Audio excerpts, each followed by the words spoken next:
So if there is a good share, it is all yours. Yeah. Well, that makes sense a little bit. It's like, oh,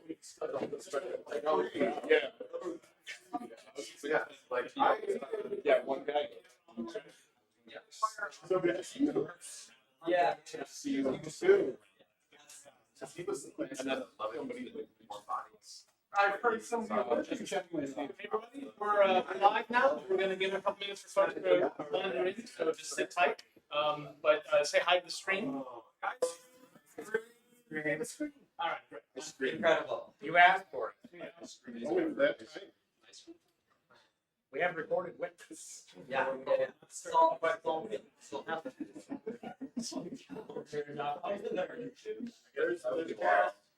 There are so many chairs. There's some particularly nice chairs, of course, the front. Oh, come on! His birthday would ever sit in the front. Well, I know, that's why I put the nice chairs up front. We'll see it from front to the back gate. Someone can sit in your front. There you go. Yeah.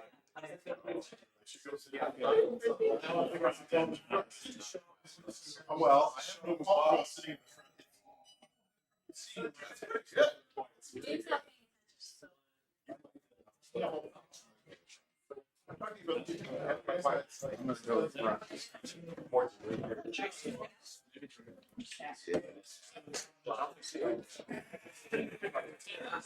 That's the French. Is there one thing? I'm gonna wait. I'm gonna wait until my card is. I got it. Did you park it? That's important. Oh, I have to do so. Okay, it works out. It works out. He does. Oh no. As long as they don't tell me. That's all I care. Yeah. Okay. Oh, did someone park in the? Yeah. There was a lot like 2 blocks that way that marked as like free. It said like for the union or something or other.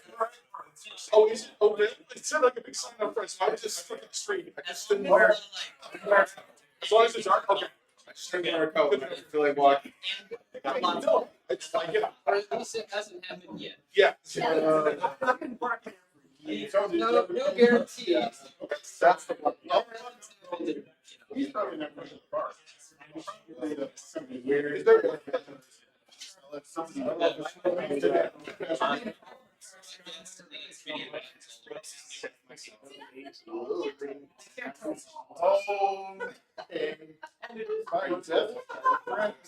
Parking protest.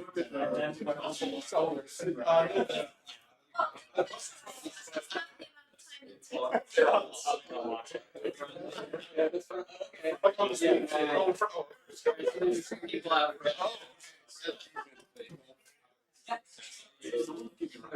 Yeah. To the. All right.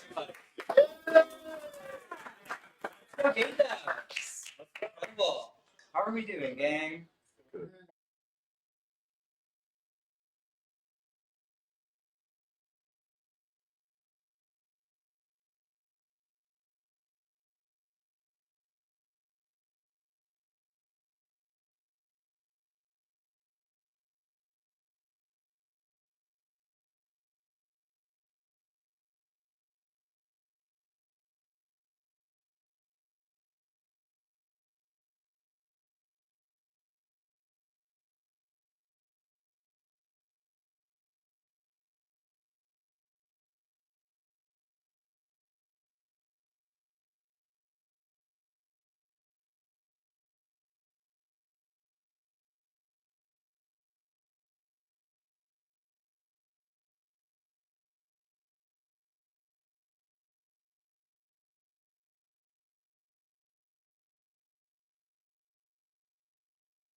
We'll just kind of go over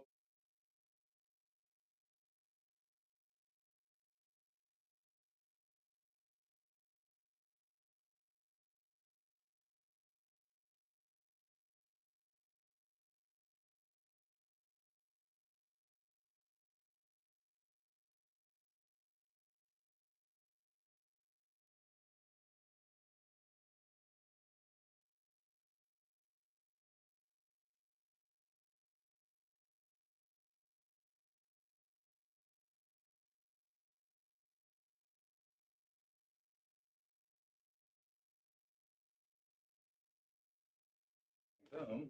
Welcome on in, everybody. If you're a first-time attendee, anybody first-time attendees of our Gamedev meeting? Get out of One, two, three, four, five. No, I'm just kidding. Ah, shit. I was so locked in, I didn't even, I saw a hand go. So Mine was up too if you miscounted. It was. One. There you go. If you're a first-time attendee, or if you've been here for years and years and years, we aim to provide a safe and inclusive environment for everyone who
player.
That happens. If you want to check it out, you can search for Twin Cities Board Game Marathon. If you want to spend all day playing board games, it's something pretty great.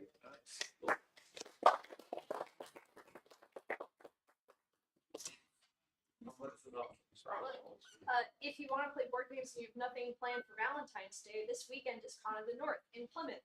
It is Friday, Saturday, and Sunday, and it's RPGs. They have LAN party stuff. They've got, oh my gosh, board games, card games. There have also been local devs playtesting board games. My husband did a playtest last month, not for his game, but participated and said it was great and a good experience, a lot of good feedback. I believe it is closed as far as if you want to get games, but if you want to play games, that's this weekend. And then also, if you are a game developer or want to be a game developer and you are of a marginalized gender, so if you are a cisgender woman or trans or non-binary or agender of any sort, Code Coven, which is an international organization, has opened up applications for their Intro to Unity bootcamp. It is very, very good. It is paid. And it is an extremely nice community if you are, whether you are in the industry already or if you want to be in the industry.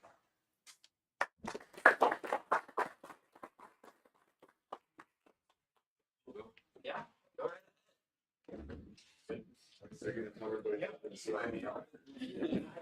Yeah. My phobia. Yeah.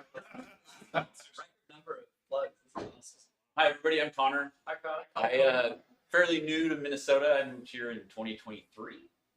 I'm originally from Seattle, and I've been in game.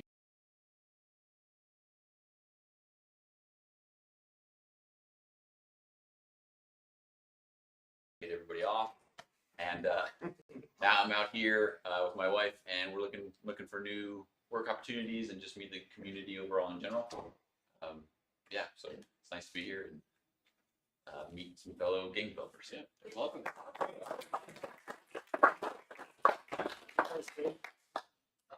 No. Okay, just curious. Anybody else? Going once? Going twice? Going thrice? Why not? Bryce is next. We're Midwesterners. It's a little, there's like a politeness issue. I like us to scratch as an issue. Only sometimes. Nice Games Club is one of our recurring community plugs. So if you have something that happens regularly that you'd like to promote, let us know, send us a slide, and we'll happily put it in for every single month. We've got some recent episodes, a Nice Games Jam, Eddie's, roundtable of kingmaking, off-screen gameplay, an interview on tutorialization with puzzles with Luke Spiroka, and a roundtable theming versus aesthetics in Paris, nice thinking, goal-based dialogue systems, generally a game dev podcast hosted by members of our community, conducting guest interviews, one-hour game jams, and more with a new episode every single week at nicegames.club.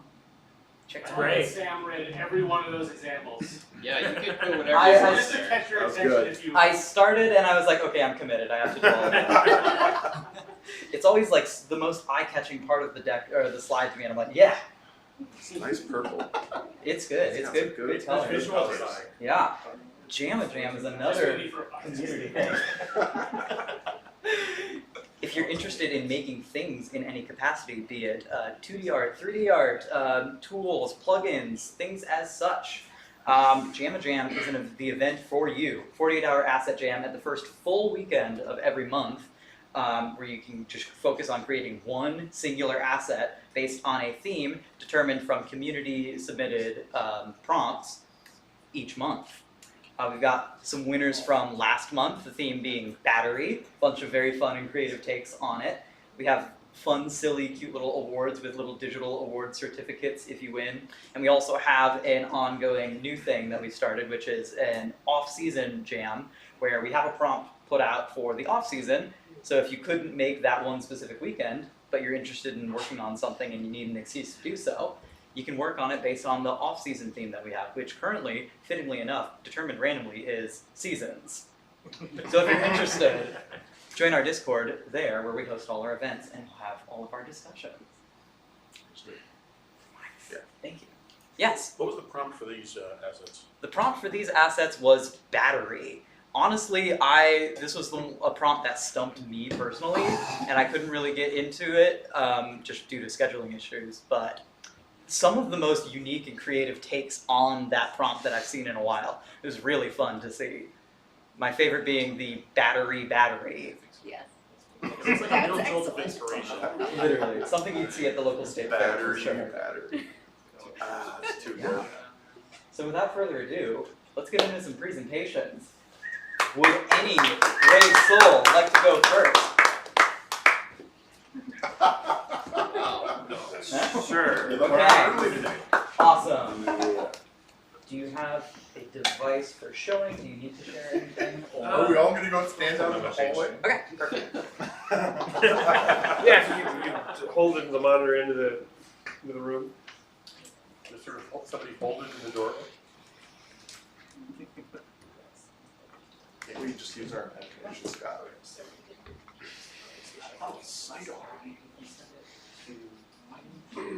Okay, so we made an NES game called Boba Buddies. I guess I'll make this bigger. Which you can play in a web browser through my website. So it's playing right now. Oh, it's delayed. So this year I was like, we should try and make a Metroidvania. Because, like, want to make a platform. Let's make like a mini Metroidvania. And it was like, I don't know if we can do that for a game jam, but it'd be cool. We should try it anyway. And I think technically we barely passed the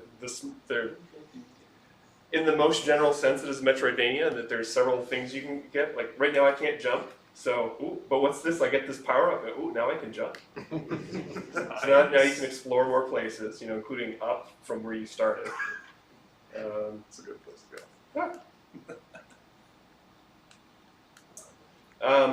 Yeah, so this is NES game written in C mostly for the NES. So the whole game is just a few kilobytes in size. We had 4 people on our team. That's great. Yeah, so we had 4 people on our team. I'll stop playing it now. You kind of get the idea. It's a jumping puzzle game. So it was myself, Lila did the pixel graphics, and Sam helped with the programming, and Steven made our music and sound. Actually, I suppose if I click on it, you can hear some sound. No, I guess there's no sound. Anyway, yeah, so we didn't get around to making like collectibles or hazards or enemies or anything like that, and we only had the 2 power-ups. You get the ability to jump, and then the ability to do kind of like a bounce jump to get higher, so you can kind of like go off and bounce up. Because the theme was bubble, so in our game you are a tapioca pearl in a boba tea. You're trying to find your boba friends. Using the straws to get between the different glasses of boba tea. Yeah, so that kind of all went well. I worked with Sam last year, so he kind of knew how to like do some of the NES programming stuff. Although last year he had no experience whatsoever and seemed to enjoy it a lot.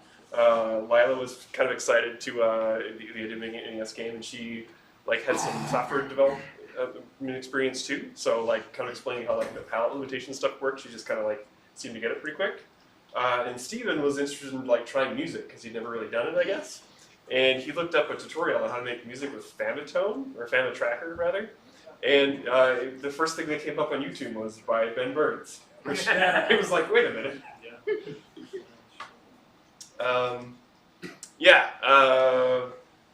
Ran into a bit of a problem at some point where the sounds stopped working, or rather, the sounds were causing the game to crash. So I pulled them for a while, and we got like the music working at the last minute. I fixed that bug since then, so we have sound again. Fun with memory tricks on old hardware is the problem. Some other random fun facts. It was about 450 lines of C code.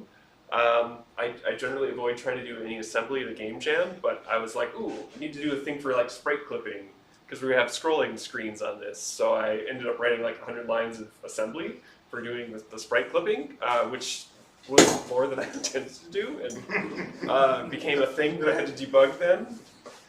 It uses, it's hard to say exactly, but at most 150 bytes of RAM, and that includes like the C stack and stuff like that. Question? Oh, you see, you did it first. Yeah, zoom in. Oh. You can't read that. Give it a couple more pluses.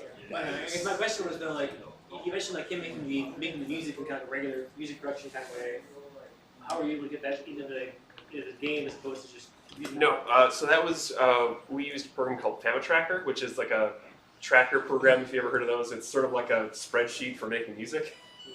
And that was like specifically targeted for making NES music, and so there's like kind of a import pipeline between Famitracker to export it into like a generic text format, and which then a tool that I can use to pull that in using the sound driver that I used in our code. And for the graphics, like we just use ASprite, and then we're able to convert those from like index color PNGs.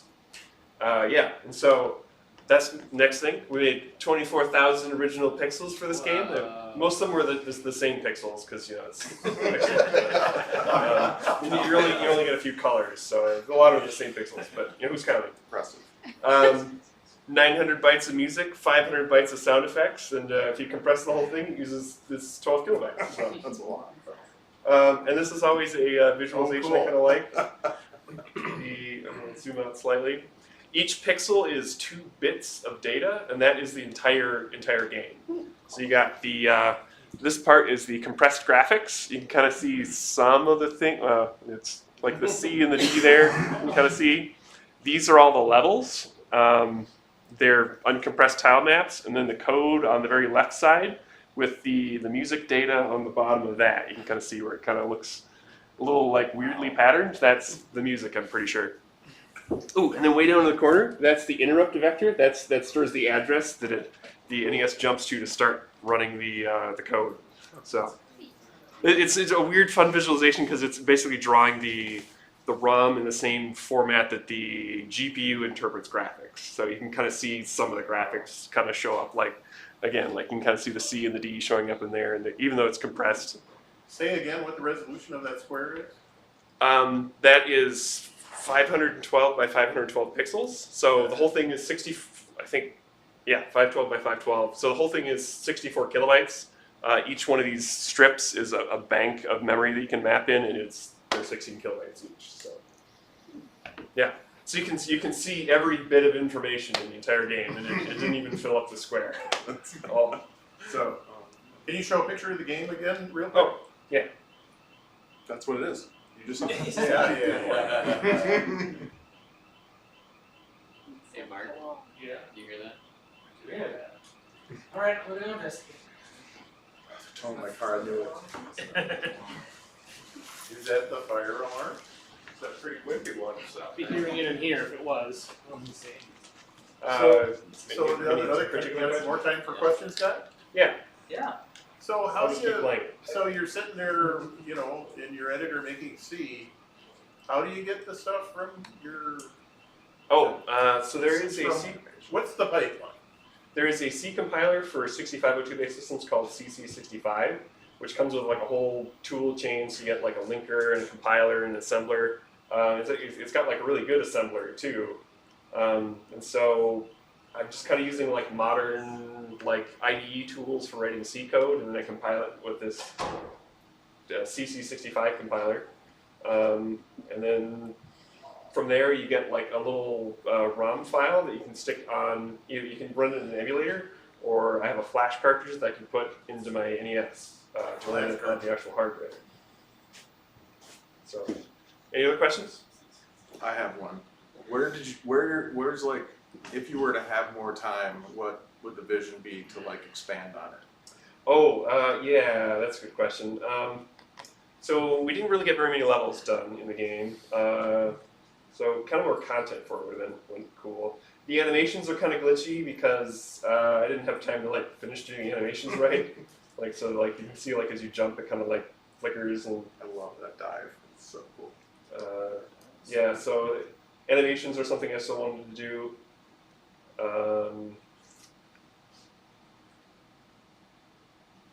Friendship. Amazing. Yeah, so we got the sounds and music working at the last minute.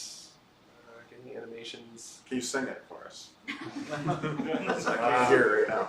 I can't think of what it is Do off the top of my head. you? I could run it on the audience afterwards, but yeah, so that was our game. I forget, I didn't catch it if somebody asked this already or if you said it already. What was your favorite part of this experience? Making a platformer, I guess. That's kind of a generic answer, but you know, platformers are like the reason why the NES exists, and I've never really made a platformer. I mean, I kind of made a puzzle game that had some platform elements in it, but yeah, and so this felt like it was making a real NES game. That's awesome. Was any bubble tea drink and the making of this game? No. Oh, man. We never actually checked if there was anything nearby. Really? Now that you mention it, I am. What flavor tea is this game? Oh, that's a great question. It's very green. The Green. blue and green, I guess. You can sell different versions, sort of different flavors. Yeah. Red tea. It's like a Watermelon. Matcha Like with green the tea. Yeah, I guess I'm just kind of thinking green Blueberry tea watermelon. myself, but like minty, maybe. We're We're gonna do other Chocolate colors as well, but we ran out of time to like type in more palettes. Because we left all like making the levels to like literally the last 2 hours of the tutorial. Oh, I know that. How'd you key in the levels? Yeah. What? How'd you key in the levels? Oh, the levels were made with the tile editor. Yeah. You import XML and then do like some XML parsing. Yeah, I run it through. I have a Python script that just pulls the XML out of there, and I just write them into a binary file that I pull into the ROM when I compile it. So Awesome. Now, actually, is the like it seemed like the levels took a lot of the space of the game. Would you compress the levels if it was a full game you were trying to? yes, actually I had it set up originally so that they were compressed, and then I realized that we needed to do collision detection against them, and we needed to have them in the ROM in a way that we could read them, because the NES doesn't actually have enough RAM to hold the tile map in RAM. You get 2 kilobytes of RAM, and about a little over half of that is, or little under half of that is sort of earmarked for special purposes. So yeah, you don't have enough memory to put like a whole tile map into RAM, so you have to be able to read it out of the ROM somehow and decompress it on the fly with some sort of like simple tile-based sort of thing where you can make like bigger tiles that you have like smaller tiles in them and make the world out of chunks of those. But yeah. Was there anything else in the design that came about because of the constraints of the hardware? The design. And the colors and stuff, obviously. But Yeah, I mean the colors, like the size of the levels, I guess, was directly related to that. All the levels are 2 screens high because that's exactly the amount of video RAM you have without having to like stream the levels in. Which shows like, no, I'm not going to try and figure that out during the game demo. It'll take me like most of a day to figure it out probably. Other than that, not really. Yeah, I can't think of anything else that like we were like, oh, we have to do this differently because we need to make it we need to make it simpler. Did you have any hitches between like the physical device and the emulator, like where they're congruent? Nope. Awesome. That's awesome. That's always good. A lot of the modern emulators are pretty good in that they emulate even like the weird glitches. Like there's an issue when you're playing the PCM sampled sounds on the NES. You can have these really short like sampled sounds like for like instruments and stuff. And when they play, they interrupt the timer that does like the input from the controller. So if you don't like read the controller values multiple times and like make sure they all agree, like you get like phantom controller button inputs where like you don't push a button and it thinks you jumped or like moved left or something. So yeah, there's weird glitches like that, and the emulators do those too. I love that. I love that for us. Very cool. Next. Thank you very much.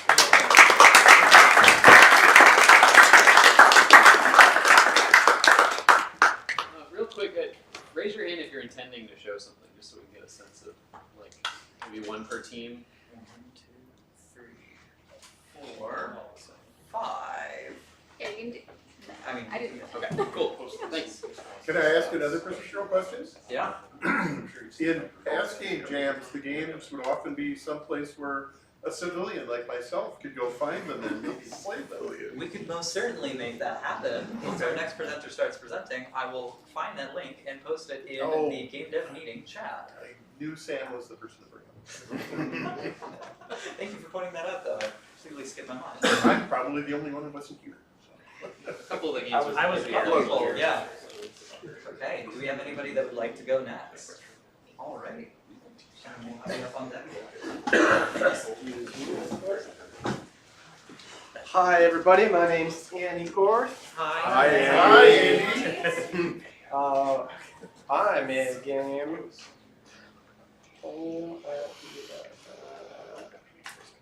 Called Astro Tycoon. And, ooh, sorry about the gradient on the projector. If you've played EVE Online, you know it's called Spreadsheets in Space.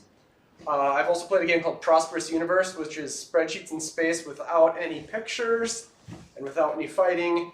And Astro Tycoon is kind of the next evolution of that because it's a spreadsheets in space game without any pictures and just text. Not even like UI elements. Tripping fat. Oh yeah. Let's see if we can. Oh, it's Windows. All right, so the text will be in space. So my goal with this game was to make something that was entirely text-based because that way I can focus entirely on the gameplay elements that I wanted to work with. I also wanted to make something that was multiplayer, something that had a persistent universe that was kind of in that space of an idle game where it's a game that you would play, you check in and then come back 6 hours later and see what happened.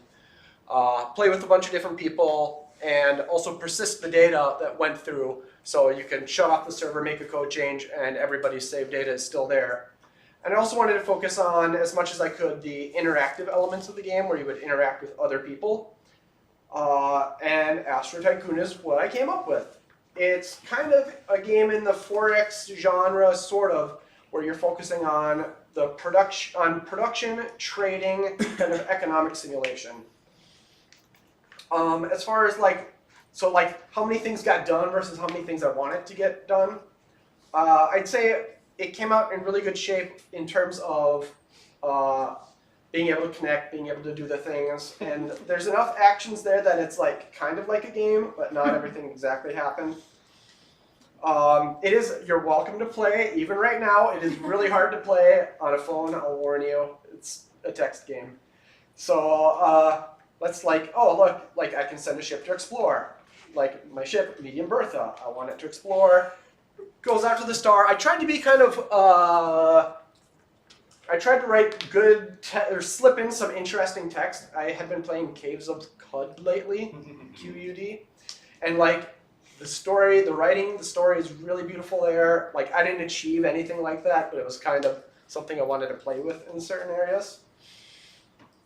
So you'll send out ships, you'll explore, you'll discover these different planets.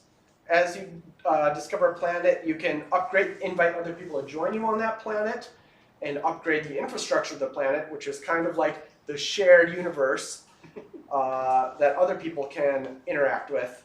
Oh, the game's running at like 5x speed, so a lot of the tasks finish really quickly. I found a new habitable planet, and I found the Crown of the Starborn, which is a relic that you can use in the research system. Let's see, so you've got your site list. On your site, you can like take a look at a planet and construct on the planet. So on planet 17, there are Galvona. Oh, I maxed out my headquarters. I did finish that. You can construct a variety of different buildings. Your list of buildings that you've made, things you can rename, and they can do various different tasks. I have implemented mining, farms, factories, and retail. They're all kind of self-explanatory. Let's take a look at like this factory here. Factory number 3 on planet Sauron has this big list of things that you can make, and it shows what you have and how you can make it. Then you can start these factories. They'll run until you've run out of the resource, and they'll end up in your inventory. You've got a max inventory based on your headquarters, and you can take those items and sell them on the exchange. Oh, I got tab complete at Trenton's suggestion. Nice. Nice. So it's got your buy and sell orders, like someone, Beth here selling 2 units of metal furniture at $9, Andy's selling 150 units of metal furniture at $8. So if you were to buy like 151, it would take 100 from Andy and 1 from Beth, cheapest first. And it'll do that for any of the things that you want to buy. And also you can buy directly out of a sell offer or put in a buy request, and then someone else can fill that order and that person will get paid for it. So like it's got everything you need for an economic simulation from that point of view. And some of the production trees are long enough that like, hey, if you want to build something complicated, some people are going to have to specialize and make these elements, and then you're going to specialize and make these elements, and you'll put them together and make something larger. There's a bunch of commands for the status of the world, things like that. The things that I didn't entirely get to is some of the research items that it ended up being like. One of the more interesting features I wanted to finish was you find these relics, you research it with a research partner, and then that research partner and you both get a bonus to whatever you discover, and it would be the players generating content for the game. Like the materials in the game, like that metal furniture, is something that could be player entered. So they could type that in, and that's a new thing that everyone in the world can make. And because you researched it with someone, you have a bonus for that. So like, hey, let's research this Crown of the Starborn. Who do I want to propose the research agreement with? Elder Oak. Oh, this part. Oh, we might have a bug. Heck is it? Well, all right, got stuck. Sorry, but it'll send them a message, and like you've got research invitations, text mail, and invitations to join the planet. So about the game, like more generally, like it's a super esoteric, weird thing that a lot of people will bounce off of just because it's entirely text. And I'm okay with that. Like, I know it's a weird thing, but it kind of was something that I wanted to make. And I had fun making. Yeah, Joanna. Are you going to build a visual front end next year for it? Maybe it could. Like, I made so it plays a lot like a MUD, which for people who are used to that, you could, oh yeah, I know exactly how this works, and I can just whiz through like the menus and things like that. So it's second nature to some people. I have this little concession where there's it tells you what context menu you're in, and everything that you can get help on, which is dynamically generated, it'll put in that little context menu. And then when you switch to a different context menu, it says, hey, you're in the headquarters, here are the commands you can type. If you type help, it'll tell you what the commands do, and also like the arguments, because you have to type in arguments. Yeah, Scott. I guess sort of a co-architecture question. So like with a lot of the physical video games where it's a world or whatever, it kind of lends itself well to object oriented because there's actual objects. And not always, but just general kind of feeling. Sure. That, whereas like making a website often isn't the case because it's more data processing, etc. It's like with this, I don't know what it's written in. Oh yeah, thank you. But my overall question though is like how did you go about architecting this kind of stuff to kind of like make your own game loop in a certain way, and then like are entities, I'm trying to accept entities in the game. Are they the objects? Are they The other reason I wanted to write this is because I wanted to write something in C#, and I didn't want to do Unity, and I could whip this together super fast. Everything is a C# object. It's all loaded into memory. There's no database. It serializes the world to JSON every 10 seconds, and that's how it backs it up. It's super fast to save, super fast to load. And until you get to a situation where you have like, oh no, I don't have enough RAM to hold all of the player data, I need to put it in like a database. Like, I don't understand why anyone would do anything else. So it works. I mean, like, and like, understand that like putting your player data, it's not a lot of JSON in a game like this. It's like the world is like 100 kilobytes at most with all the players who've played. So yeah, normal objects. There's a context class, like headquarters is a context, and everything here is actually just a method that's been annotated with a C# annotation that gives you the help string for that method. So when you type help, like if I want to add a new thing to this command, a new command to this list, I just make a new method, annotate it, and type in the help string, and it's something players can type in. So that makes it super fast for development.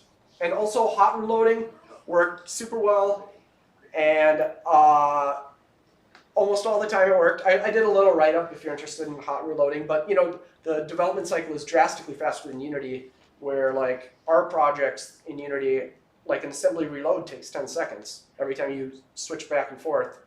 It's enough to kill your motivation and focus, I feel like. So that's when you check Discord. Yeah, and never come back, right? Yeah, Daniel. So was this one just you, or who was your team? This was just me, except for Beth, who made the logo.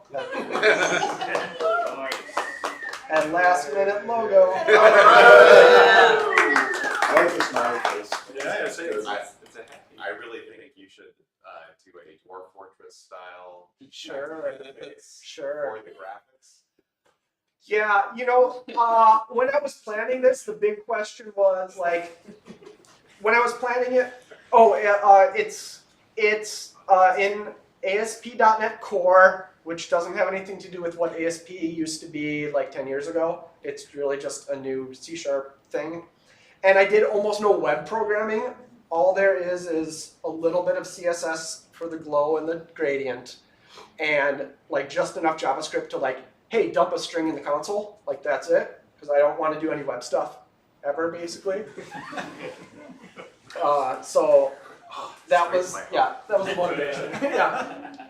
Except he likes the hot reloading from web. Yeah, he does like the hot. Yeah. You had that for a while.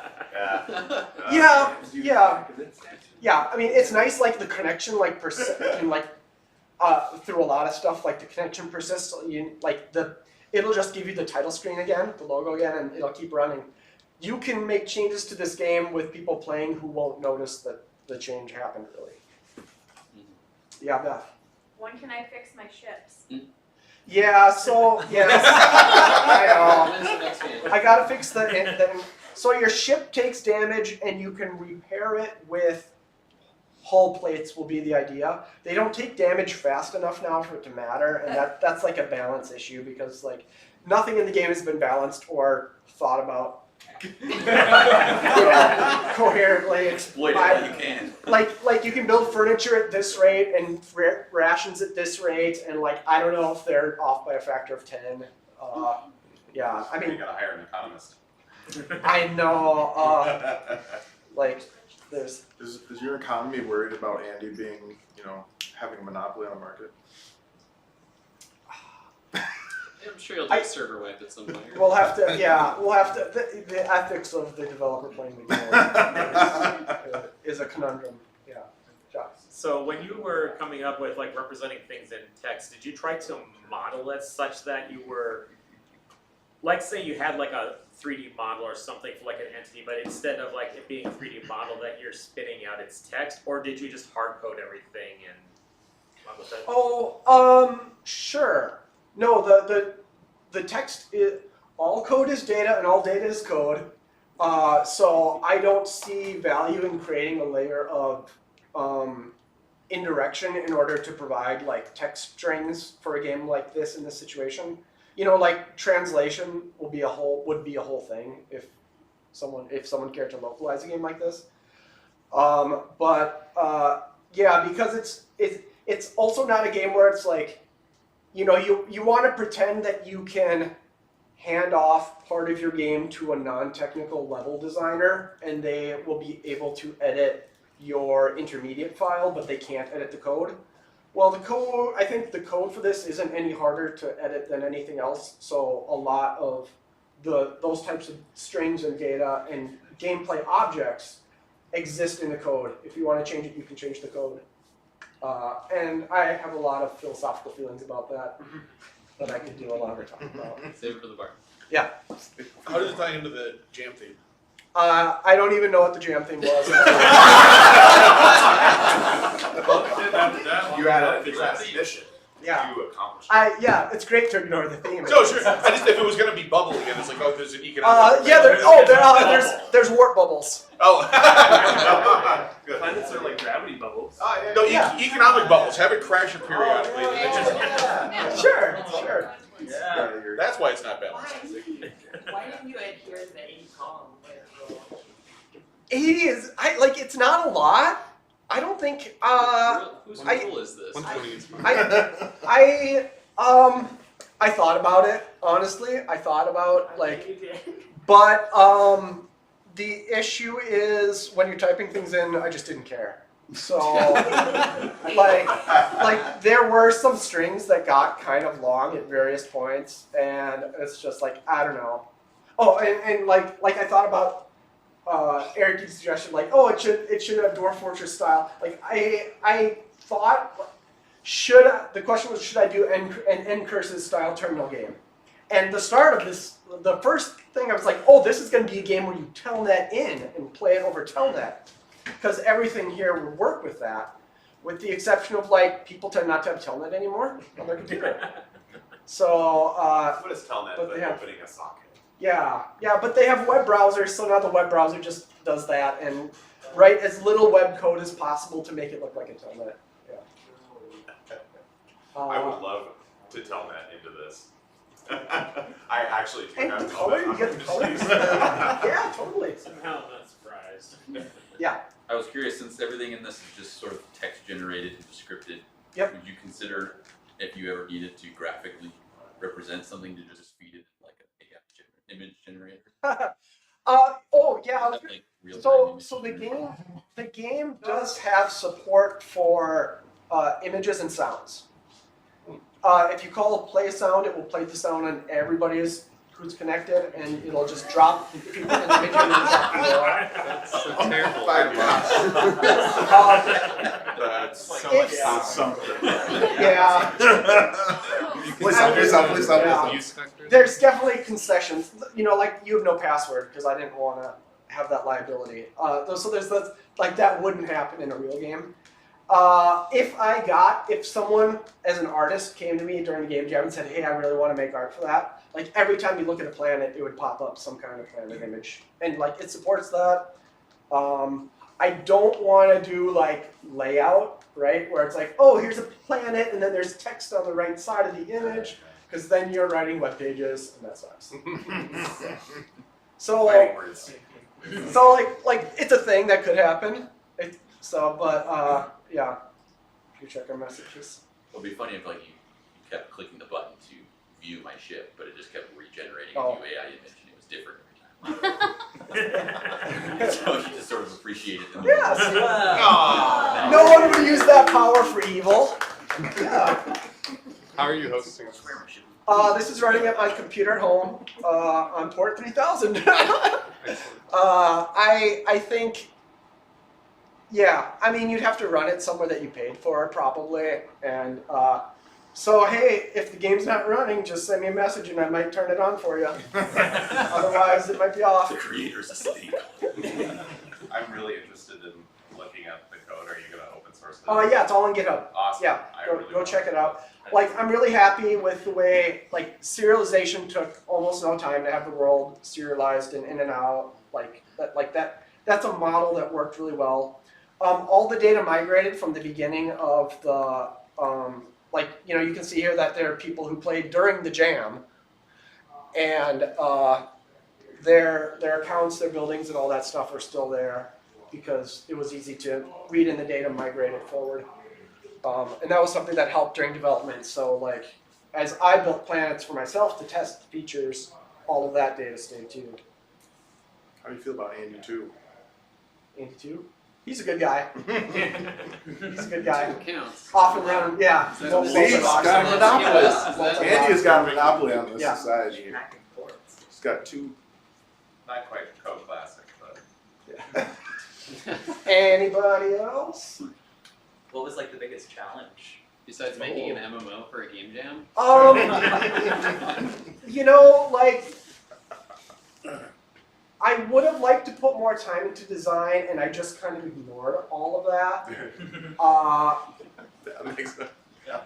I think, like, I spent a very small amount of time, like, deciding which features I kind of wanted to do would be most impactful and getting those done. I probably could have been more thoughtful about that, so that was challenging. Also, like, even though it's just text, like, sometimes things started taking, like, things kind of took a while.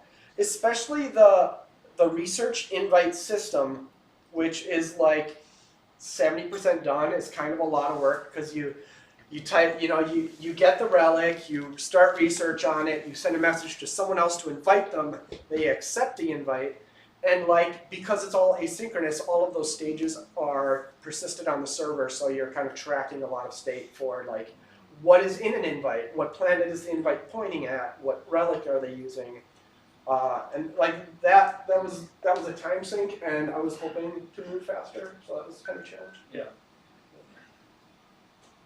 All right. Cool. Thank you very much, everybody. Thank you.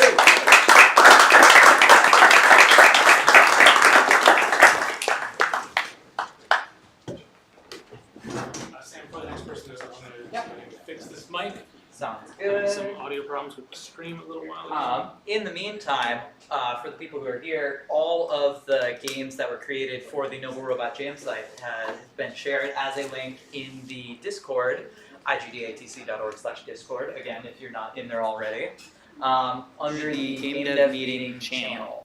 So if you're interested in checking out playing some of these games or checking out the ones that are not being presented, please do so and take a look-see. Woohoo. Alrighty. Event green room.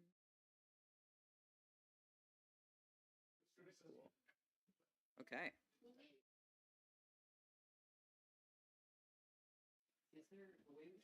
If not, I can play sound from my phone, and it will be great for everyone here and terrible for everyone there.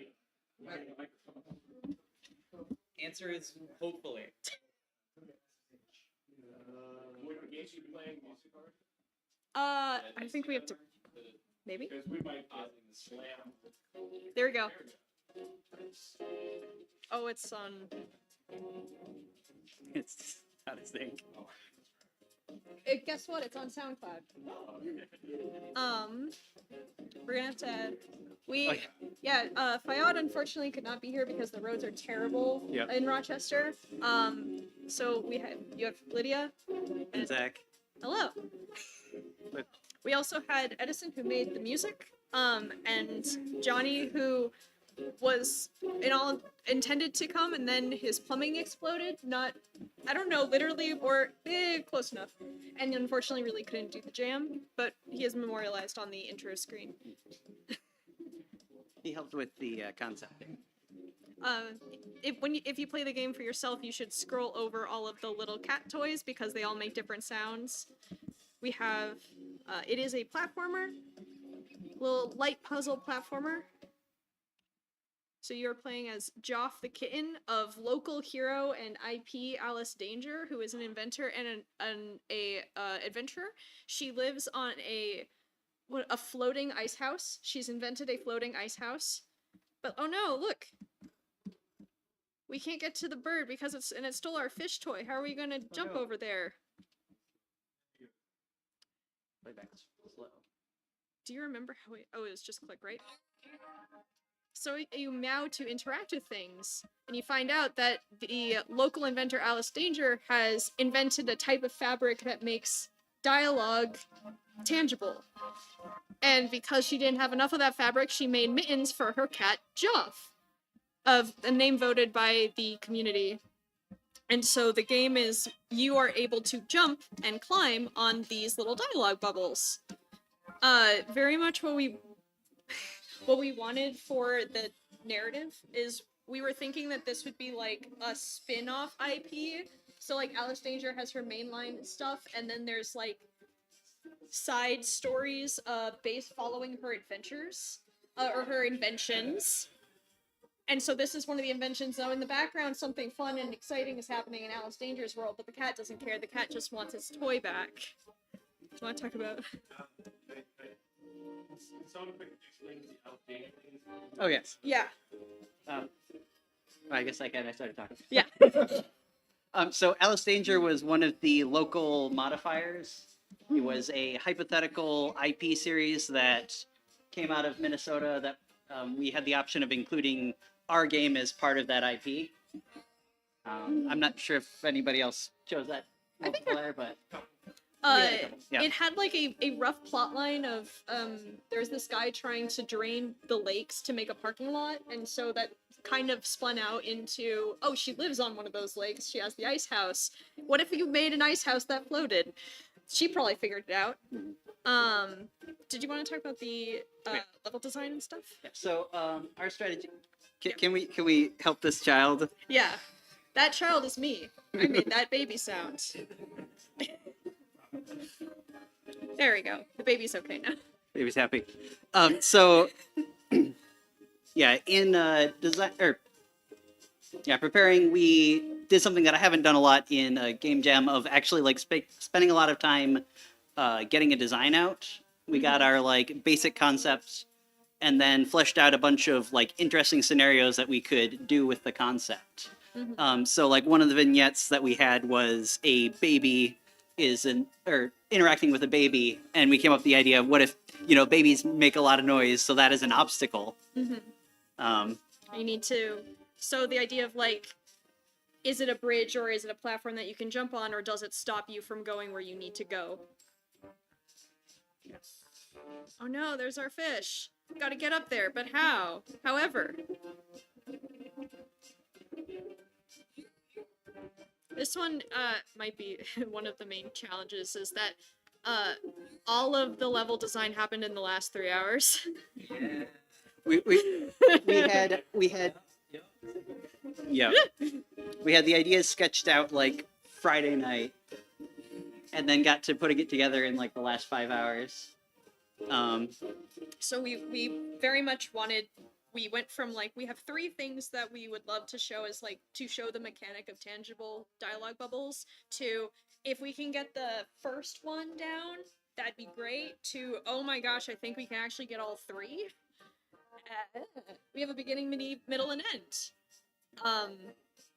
If we had if we had more time, we would have been able to make the puzzle elements better, because the meows would have actually been able to interact with the world a lot better. So this would have been like we could like meow at both of them and try and have to make the bridge or something. Oh, and one of the other diversifiers was that have all handmade assets. So we made our own music, made our own sounds, recorded our own sounds. All of the art is either made by Zach, including the beautiful titular cat Joff, or me, and it was a like loose, doodly, sketch enough style that it actually worked together quite well. Mm-hmm.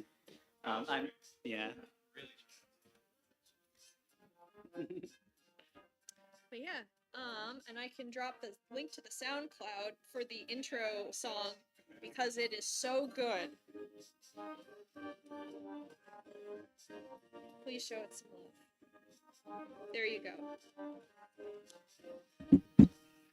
Any questions? So what inspired Godot? Is it something you usually work in? Or? No. It's the first time I've looked at it. I think, yeah, first time Godot for basically everybody. I did like a tiny bit of a game jam way back, but like group fell apart. It was an online game jam. Yeah, I'll stop that. This was a big learning experience for like most of the people in the team. It was your first jam. Yes, my first jam and my first time looking at Godot. Mhm. It's not his first jam, but his first time working in Godot, and he was like the person who programmed everything. How do you think that, were there any areas in which you noticed that affected how you were going about the design or development process of the game? Areas where like things you would know how to do in another engine that you ran into walls with, or like things like that. I mean, I professionally work as a Unity dev, so some of that I was able to shift over, but also I work as a dev, so for the game jam I was doing art, and so I did all the art. And I think that the line between doodles and illustration is orders of magnitude. Once I started doing the sprite sheet for the cute cat, it was like the first drawing easy, 12 drawings for every single pose. How did you do the drawing? In Photoshop. Well, I drew on I have a remarkable tablet, that thing you've seen me carry everywhere. And basically my strategy was anytime I had downtime, just doodle things that would be in the background, so that by the time we got to the end and we knew we were going to have to shove everything in, we had things to throw in instead of being like, oh crap, now I need a pod and something to fill that area. Like, I mostly have worked in Unity, and I've done a lot more. I've done level design in Unity, where essentially, I had a team that would make me tools or make me assets, and then I rearrange them. And so that, trying to just get to that point where I could be in Godot and then they could backseat drive at times if I really needed it. That was how we were able to get it all to come together in the last 3 hours. Godot has some funky things though, where we were resizing one thing, but it was resizing everything, and there's the little behaviors where moving things around in the inspector or moving things around in the editor, like it has its quirks. It's just different enough, but that causes friction. It's like we don't have time. Work like Unity. Yeah, I'm very curious if you could use Godot again. Yeah. Yeah. I was enthusiastic. It wasn't a bad experience. No. It was just a rushed experience. Yeah. Game jam, the worst time to learn something deeply. Or the best. Yeah. Just across this one thing. So my background is primarily in comics, so I can't help but think about interesting ways you could use the bubble format to add variation. You could have a character who's speaking very excitedly and animatedly, so their bubbles are all spiky, and you can't jump on it. So you have to bring them down, and then they become more rounded and stable. There's a lot of interesting variations you could do if you wanted to expand that. Oh yeah, we as part of the design process, because I'm a designer professionally, so I brought everybody into a mural, and we had brainstorm sessions, and so we centered on the dialogue bubbles as our bubbles, and then just trying to think about how they could move and what they could do and try to map those onto platforming mechanics. So we definitely had the idea of do you raising them up or lowering them. There was one fun idea of there's two people and they're saying I don't understand you in different languages, and the bubbles are crossing past each other, which would have been the next level of development. Or a different color, because I noticed they were color coded with the cats colors. They all match the color of the mittens. It's really cool. Yeah, which was part of the Alice Danger IP, was the color palette. actually, which is the IDGATC colors.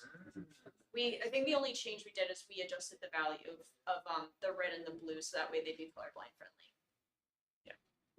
But yeah, that saved up a little. That saved us the time of having to figure out balanced colors and stuff because I'm red-green colorblind and don't trust myself with colors. And it meant that I had a prayer of a chance of actually making anything that would roughly work with the art style that Zach was doing.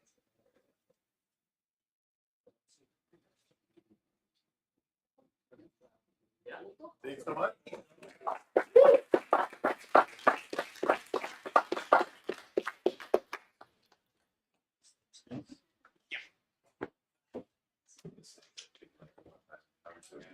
I'll get the presentation pulled up for y'all.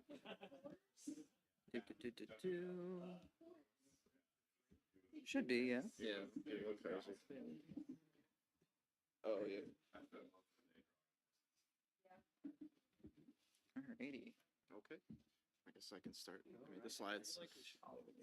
We'll play the game afterwards. Yeah. Okay. We'll breeze through this and we'll get through them. So yeah, I'm Jordan. This is Jason and Mateo, and then not with us are Tanner and Yo-Yo. And we made this game called Bubblegum Rising. This very dramatic name for what it actually Let's is. see it right. It's Bubblegum Rising. Yes. You have to have the space. Okay.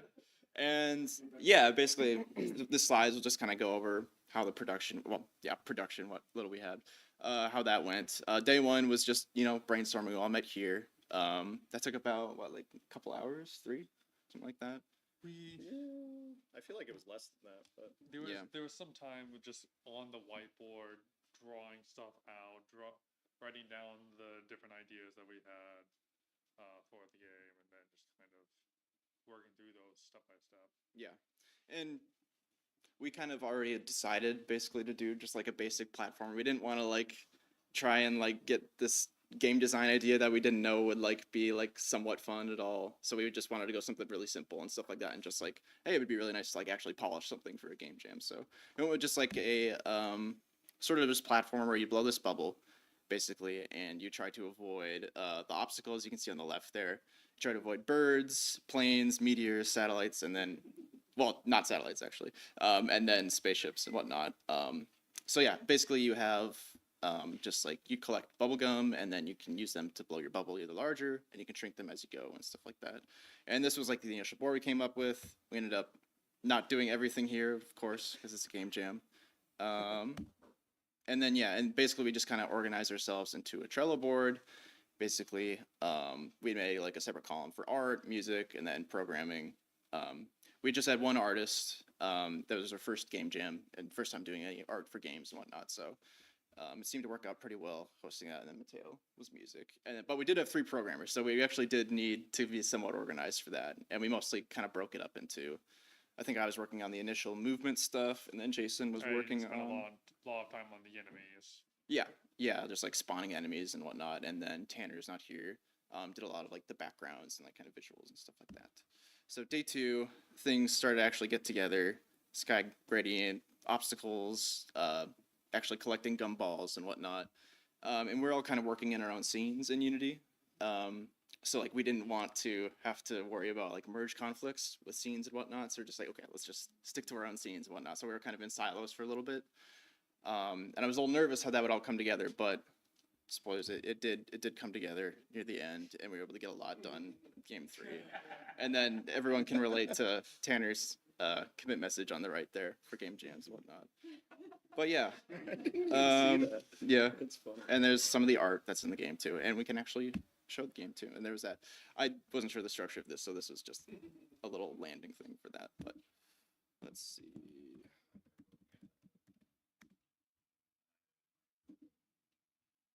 Okay, and hopefully the music's not too loud. I'll do my best to make it loud. Play the game. It is good. Taylor does a good job with that. Yeah. Good. I like sound extinguishers. Yeah. Okay. It's loaded. And there's no music on this, so here's the music. Oh no. Oh, it didn't go through. Okay. Yeah, basically you just blow the bubble. You can see you have 10 on the right. Oh, it's lagging. It'll catch up. You guys are just gonna have to see like the slow frame rate of that. Basically, you blow a larger bubble. You try to avoid the birds. We have different layers and whatnot. First layer is just birds that are obstacles, and you try to avoid that. Oh no. That's okay. You'll get the gist of it. But I'm avoiding birds. It's really cool, really high octane. Literally, we haven't moved at all. Yeah. So, but Update, come on. Come on. sad. Well, something you would be able to notice a little better if the stream was working is as you ascend, the screen zooms out more and more to a smaller and smaller. Yeah, it looks great right here. Yeah. And then Yeah, maybe turn do that. Yes. So we did add like a layering. Yeah, so I did a layered approach for the music. So there's 4 layers for the music. It starts with just like a bass layer that you always hear, and then as you get higher, the melody comes in and the percussion comes in as you get higher, and then there's a final layer that comes in when you hit outer space and all these electronic elements come in. We were thinking like get futuristic and final frontier. What are you doing as the player? You're basically just blowing a bubble. You're changing how big bubble. Yeah, and then you can move left and right as well. The larger your bubble is, the slower you move left to right. So there's like a little bit of a trade-off. Oh, I was boy. hoping that there'd be a little bit more, but you know, design doesn't always. Oh no, we're okay. We're okay. No, we're not. Okay. Okay. We're good. We got And you can shake. Oh no. Okay. We got some good stuff on. Oh no. And you do fall down if you get hit as well. And this is definitely the hardest part. Just a bunch of meteors. Yeah, if the slideshow was a little better here, you'd be able to see that, yeah, we got these swarms of meteors. You can actually, depending on the size of the bubble, weave in between the meteors. Like, great picture on the slideshow here. We got, I like never mind. the music playing on. Yeah. It goes up to 800 meters, I think. Yeah, like 800, 850 meters. Yep, and this is the.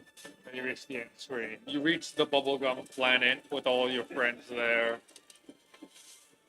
Yep, and this is the final layer too. So you can't see it. But it has like a bit of like pixel music or chiptune. Oh shoot. At least you can hear it. Yeah.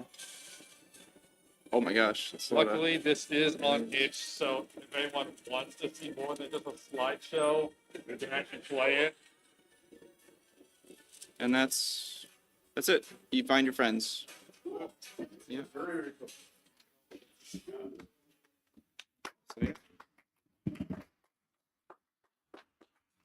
So, any questions or? How did you integrate music?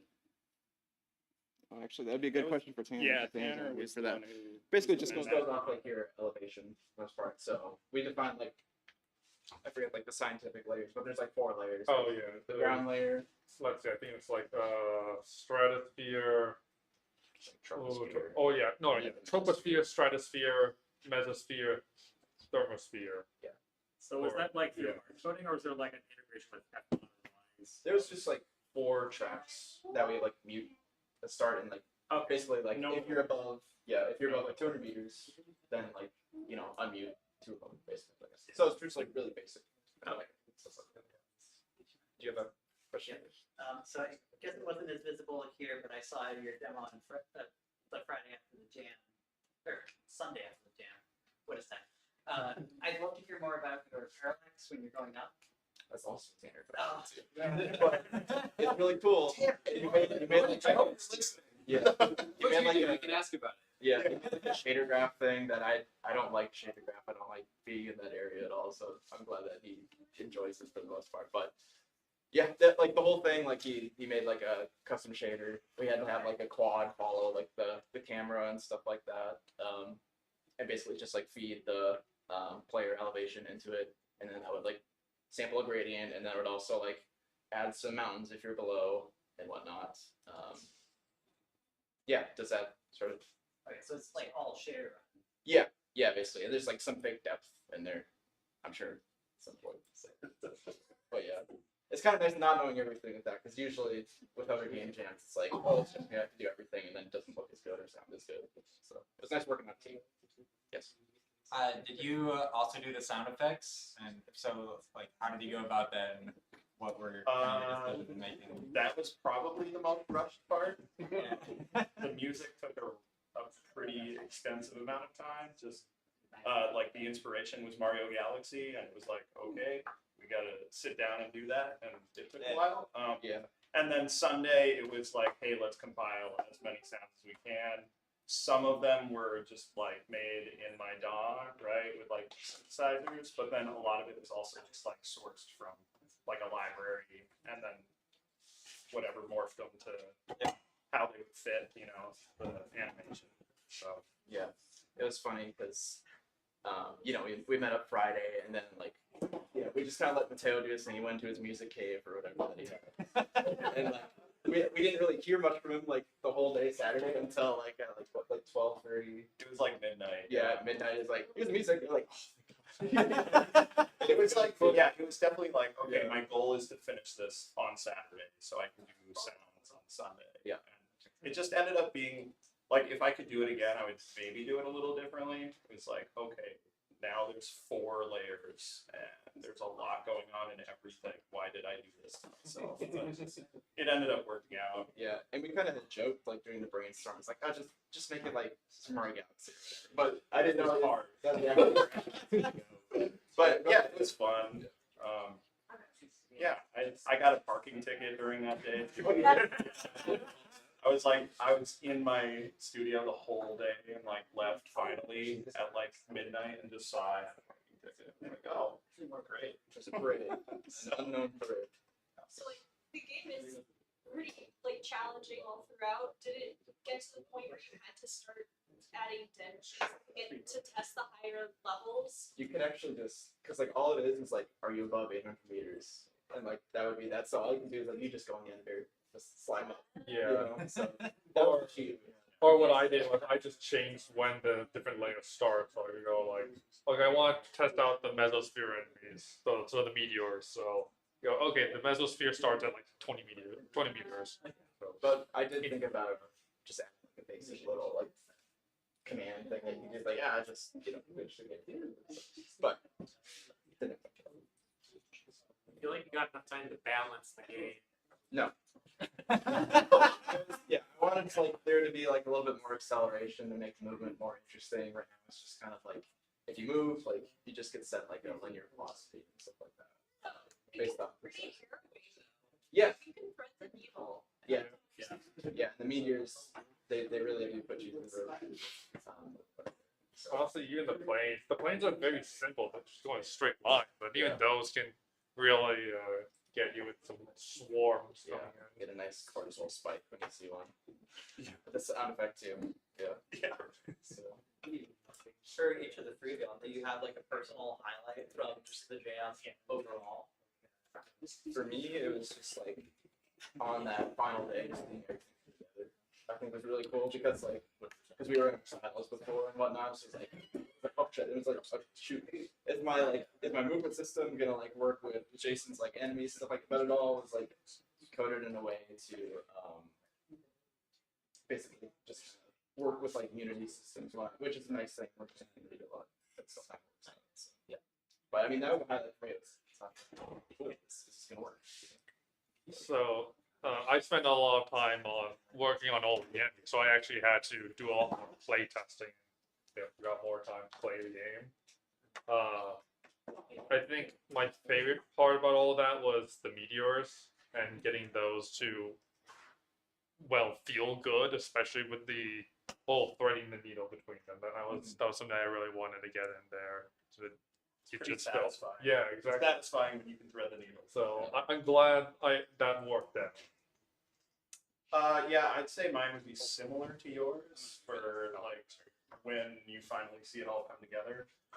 Another thing would just be the layers of the music all working out like the way that I wanted them to, because Tanner and I chatted a lot about how we wanted to go about it. And I had flip-flopped multiple times whether I wanted to do segments of music that just kept progressing or if I wanted to do a layered approach. And I decided on the layers, and I was nervous about it because I wasn't sure if we were going to implement it right and on time, but it worked out. So, yes. Any more questions? Thanks. Thank you.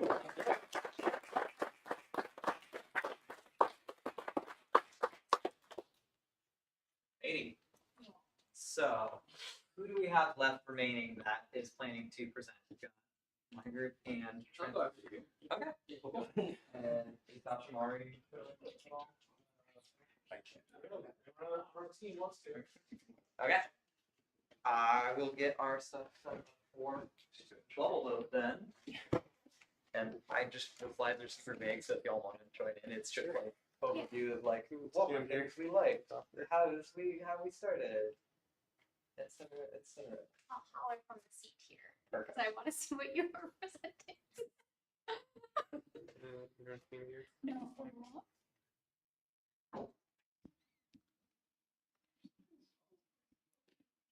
Okay, hello everybody. If you didn't know, I'm Sam. Oh. I'm Kobe. And we had a fourth member of our team, Jacob, who joined us virtually. So our game is Bubble Boat. We've got a slideshow and then link to the game at the end.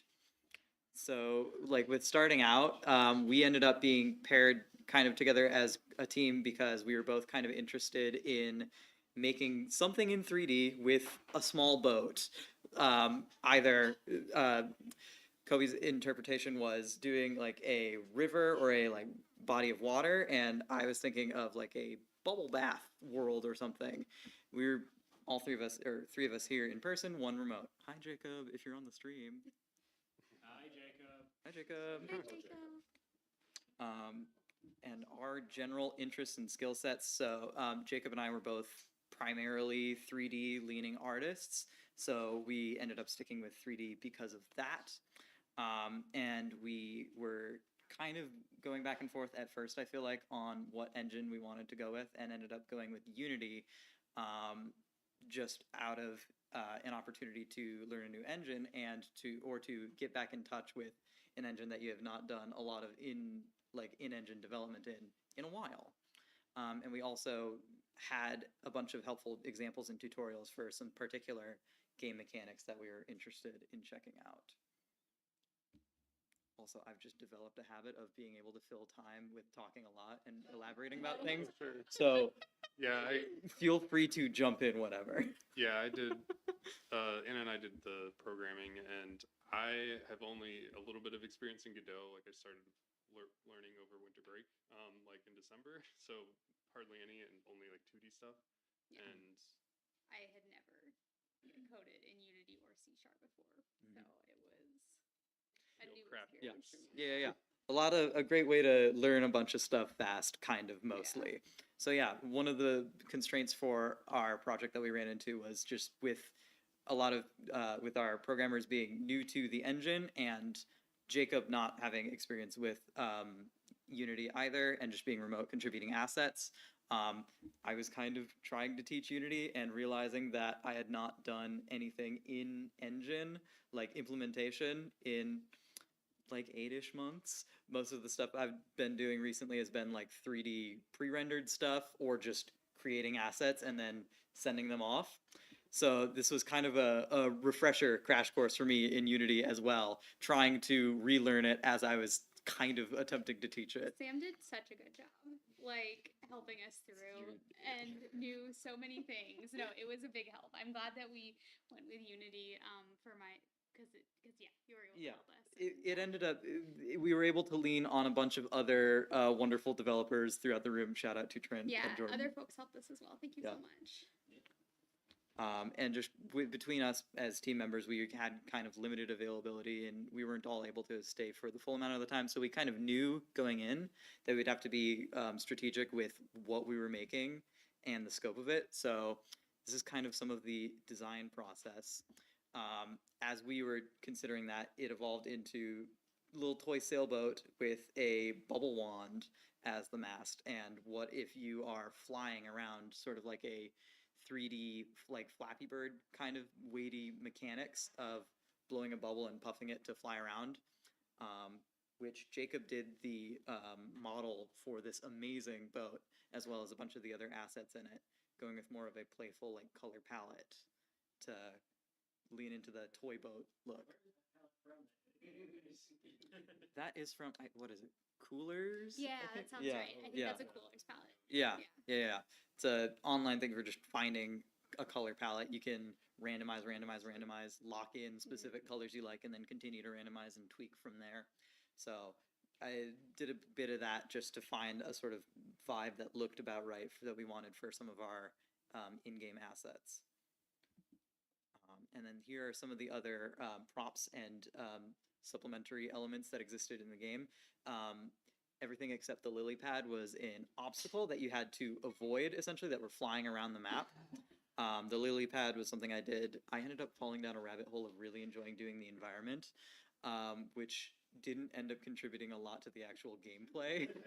I think it looks really Surprise, It looks surprise. so nice. I disagree. I think it does. I think it It adds to like the ambiance.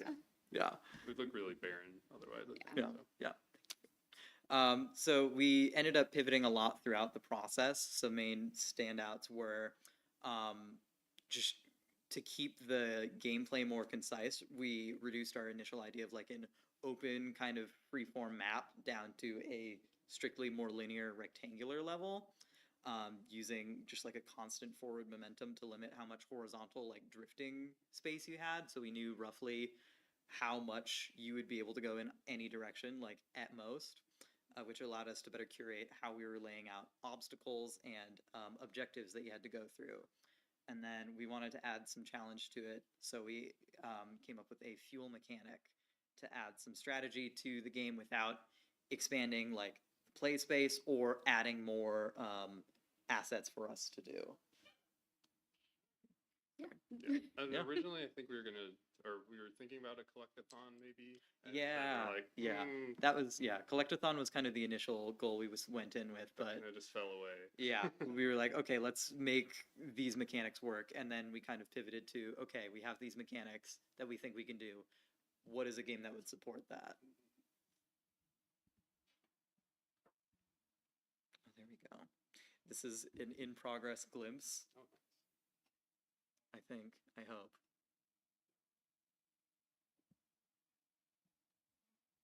Awesome. Yeah.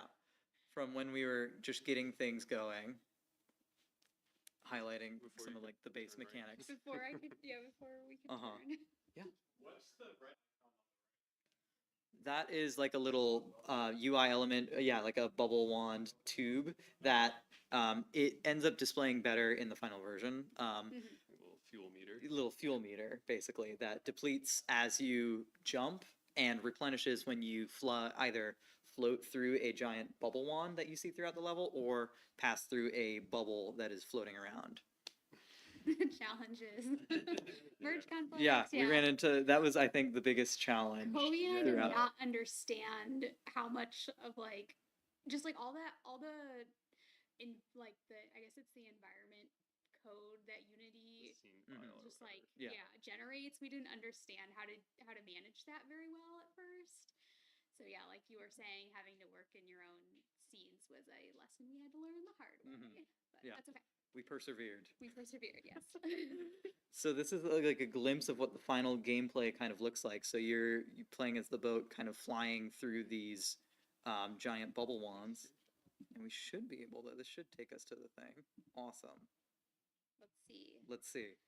I'm so optimistic. And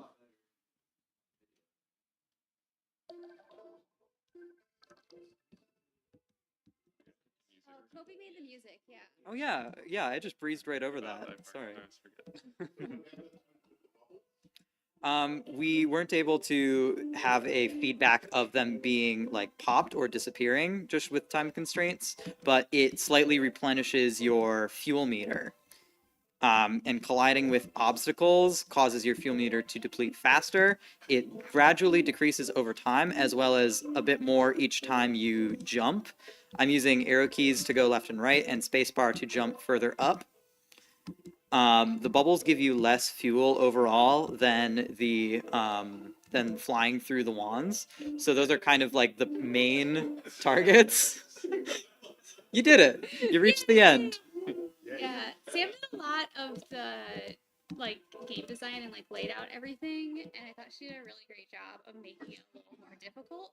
I was like, that was one concern I had as we were going. I was like, oh no, how do I like getting? I want someone to run into things. Right. And that ended up being kind of a looming threat for like a lot of the jam, I feel like, just because we also saved most of our actual level design implementation for like the last 3 hours. I think up until like the very end of the jam, we were kind of like going back and forth, tweaking things. Oh, oh no. See, my meter depleted a bit more there. Got birded. No, with this version, we just have like a consistent forward momentum. Yeah. No. No, currently. We didn't do anything like that yet. I feel like we were kind of on like the fence on whether like the water should be like a space you can like coast in or if it should be a hazard, and we didn't end up deciding on that in a concrete enough way to where we made gameplay to support either decision. Yeah, it is a boat. It is a That was where we started out with this. So yeah, we wanted to maybe do more levels. We might continue working on this. Yeah. Where you eventually go into the clouds, kind of like the bubble rising, where you're just going up and up. But I'm also thinking about other mechanics. Listening and learning. Where like there's ramps or something. I don't know how that would work, but little Tony Hawk level maybe. I don't know. Yeah. Yeah, you can go out into there's the no ether. There's no religion on there. But Yep. What a shame. Oh no. I did make the boat stop. Nice. Before it was just like. Yeah, that's perfect. Thank you. Yeah.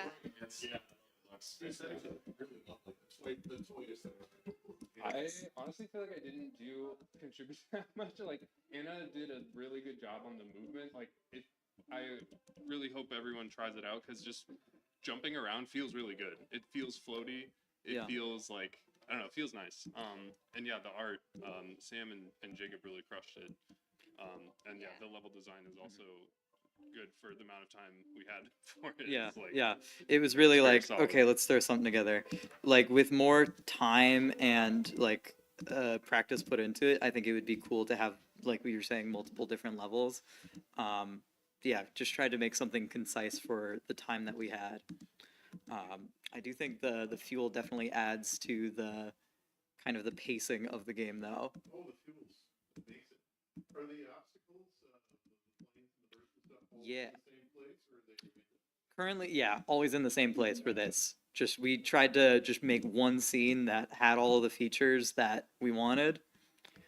So it's pretty like hard coded in, I guess you could say. Yeah.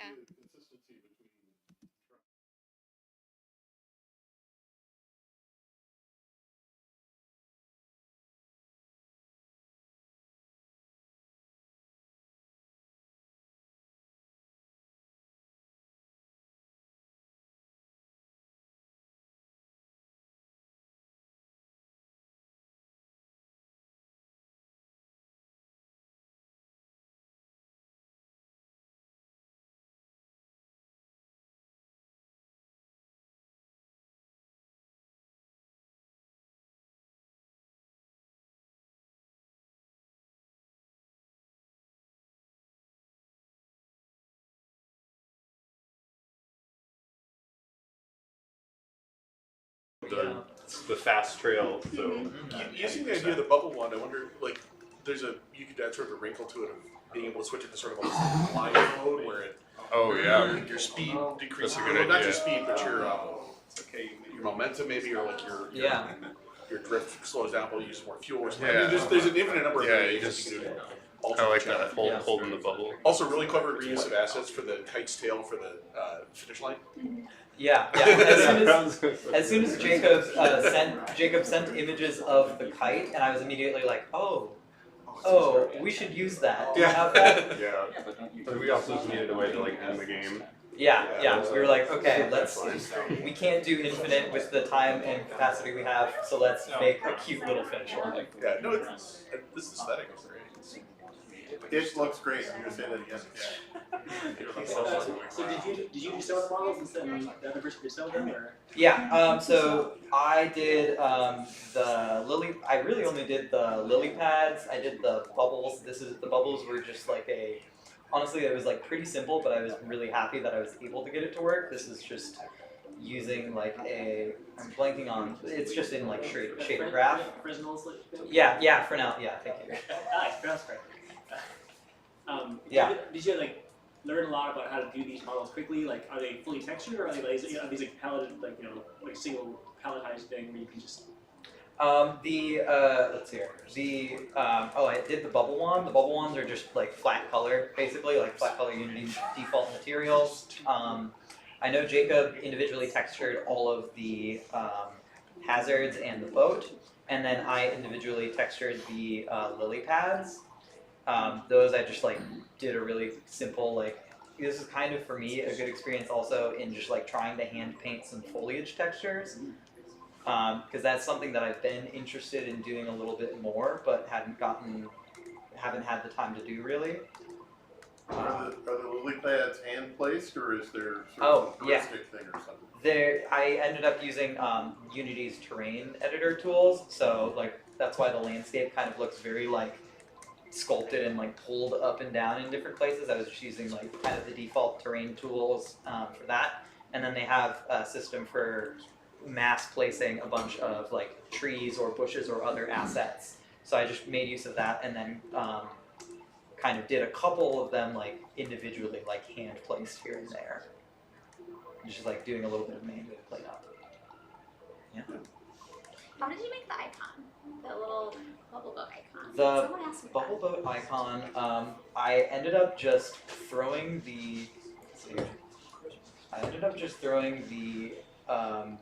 a screenshot of the boat. So I just opened up a new scene, put a like green screen, like unlit green material background on it, and then just took a screenshot, put it into Inkscape, and then just did like an image trace and then cleaned up the vector from there.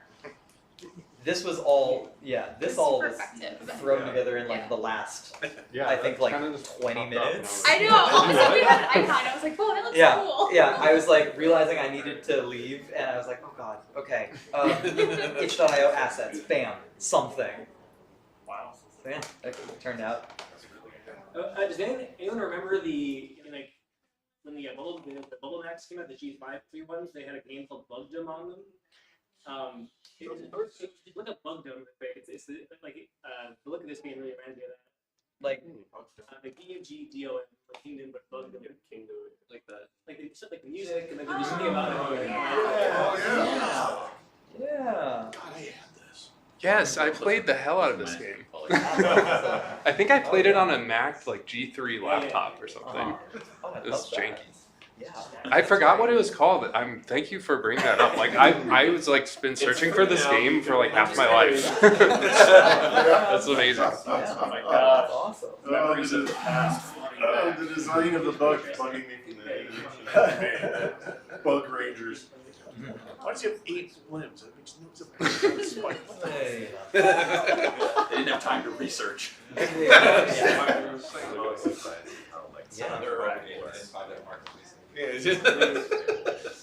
other questions?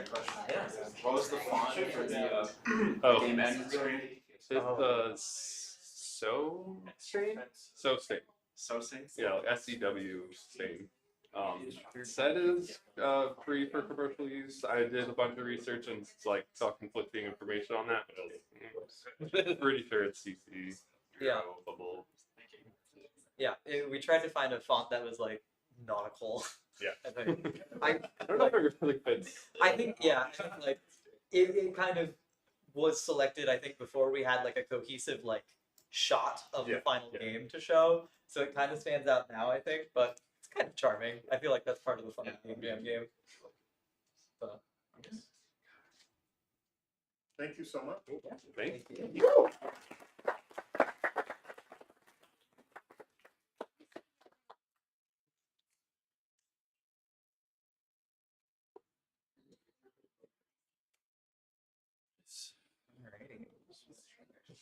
Alright, so I didn't prepare anything besides the Gamedev game, so we're just gonna play it. So I need 4 volunteers to come over here. Let's see how it is. It's too advanced for my abilities. How many do we have? Tables. I'm pretty good at We got 3. You have a time lapse I'll do after. Grab a controller.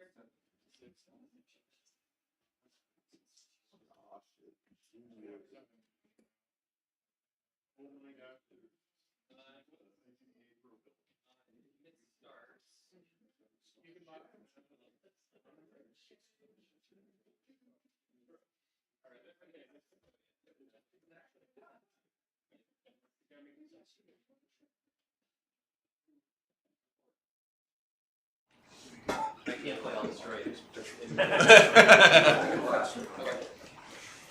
So, start to join, select swap. Make sure there's 2 on each team. Alright, so, you go to each room and you press buttons. There should be sound. I don't know why there's no sound. Hold on one sec, sorry.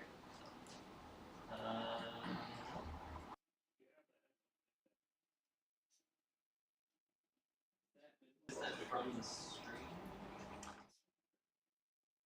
I know.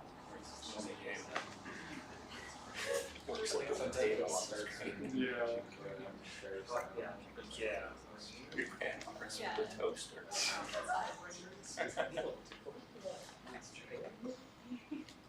Yeah, so weird. Yeah, those two. And you are Yeah, I don't think he was certainly not bad. No, it wasn't in there. You could actually see like the things to jump. Since I brought it, since I tried a couple Just have a different levels of the Wi-Fi. Yeah, I got a new laptop. When is it because bad player, or whatever it was called. So that's how in 2019. Yeah, I don't know. It's like Maybe I need to use the same thing. You can see what they are. They're all worded. Both of ours has to be so much. Yeah. And then in boy the. That's usually what happens to me. I'm task manager. That's the size of it. It's 13. It's maybe close to the it's 24. Oh, really? Okay. It's only a year newer. Oh, right. I don't know. Sounds over there. Press buttons.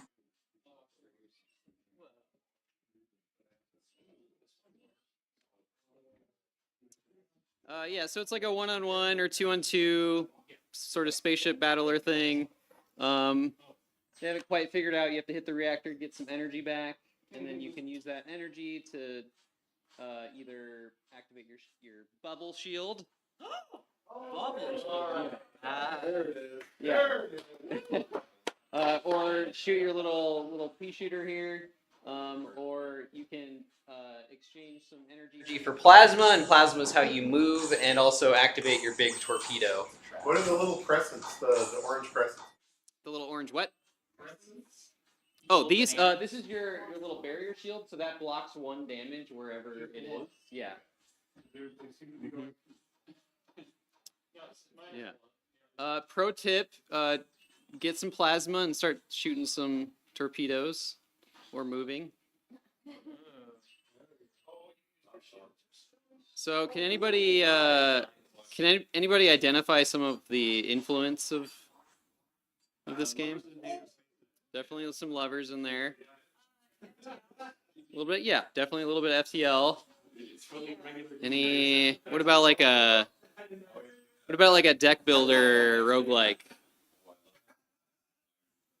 Yeah.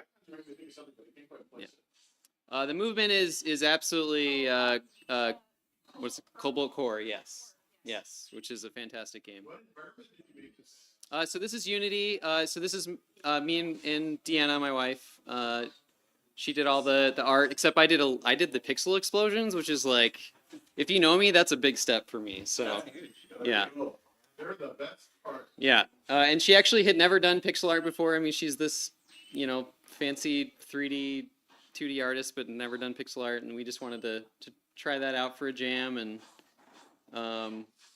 we tend to like doing little local multiplayer games for jams, just because it's a kind of a fun bang for your buck sort of thing, and oh yeah, here's some torpedoes. You gotta move.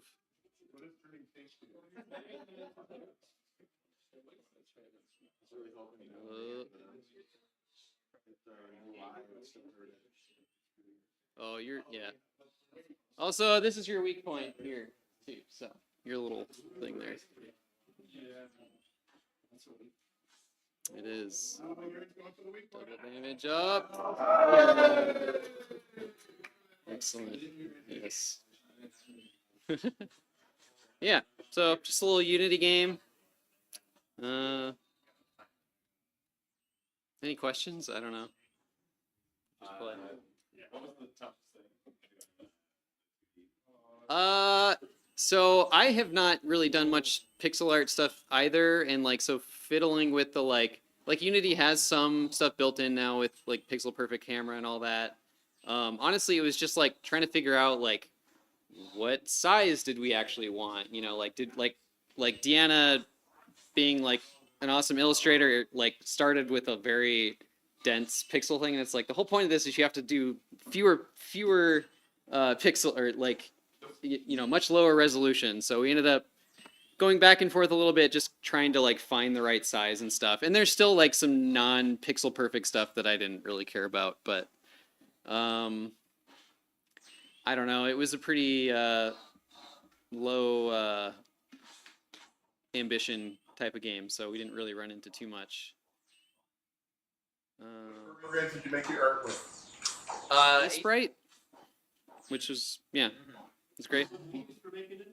That's right. Yeah, it has a decent. It's not perfect, but a decent Unity plugin that is an importer. You can just use the Sprite files without having to do stuff. Yeah, so that was pretty good.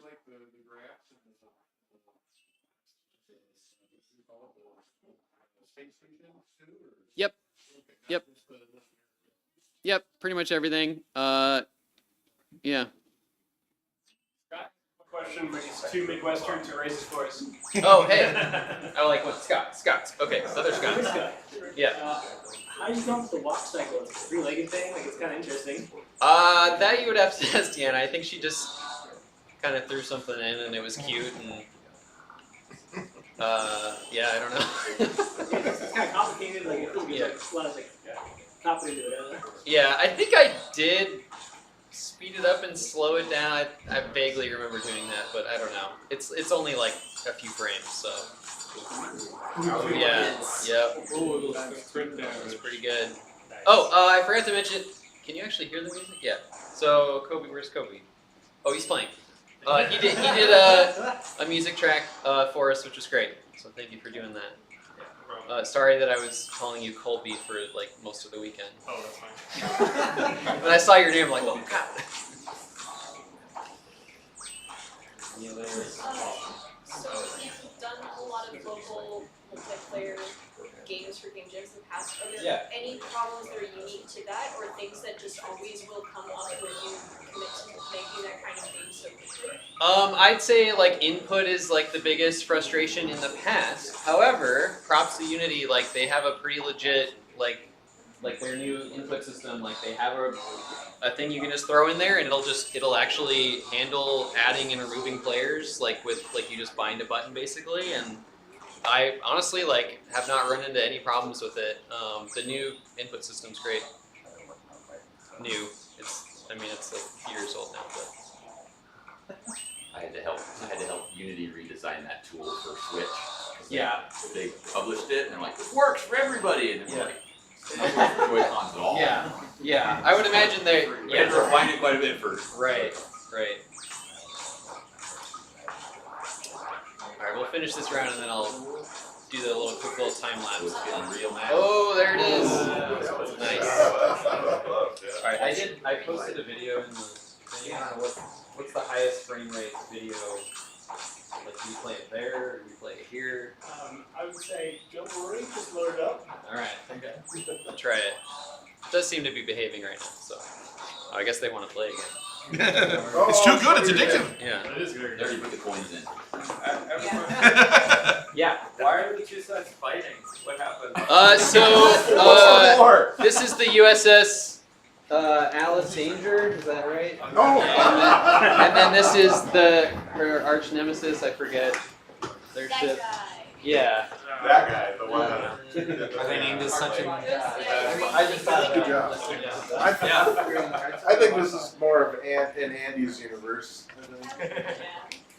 Yeah, we actually joked about that a lot. Yeah, this is Andy's universe. Like the hostile side of Astro Tycoon. Yeah. Yep, it's a land dispute. Alright, one of my favorite things to do during a jam is just to like record screenshots like every 60 seconds. So you can do like a nice little time lapse. It's more fun when I get Deanna's screen because she's the artist, you know. So this isn't as cool, but I did it anyway. So. Nope, you can't see anything. It's really cool, I promise. Sounds good. I'm imagining it. Share. I use Chronolabs.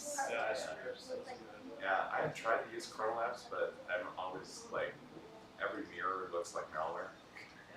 Alright, now you see me? Yep. Your wife works really fast. So, Unity, JetBrains Driver, 2 thumbs up. Does it make you more productive because you're not like hopping on Reddit every? Yeah, there is some Discord in there that hopefully it wasn't anything. I don't think I was making. Oh, that was dinner. Good taste in music. Yeah, thank you for providing wonderful ambiance in the other room for the entire jam. Hey, Trent, what program did you use to do the time lapse? This is a program called Manic Time, which is like it tracks like, you know, what windows and things you have active, so you can kind of do time tracking and things like that. And then they have a screenshot for feature that I just used for that. And I think there are other ones, although last jam I tried looking for one and I couldn't really find a good open source one. Like all of them were kind of out of date, so yeah, I slapped together a Python script probably. Yeah, like it seems like such a simple thing, but I guess it is a little like niche, but I don't know. Cool. That's all I got. Let's see if we have questions.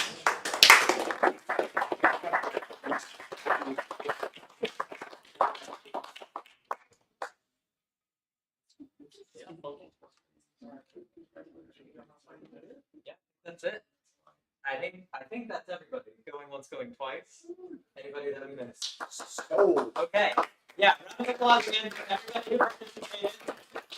Whether you're presented or you joined us in on the stream, thank you so much for tuning in. Again, I encourage you all to check out the other games that were created for the Noble Robot Jam site. All of them turned out really well. Like, it's just so cool to see what everybody has to offer and what everybody's put together.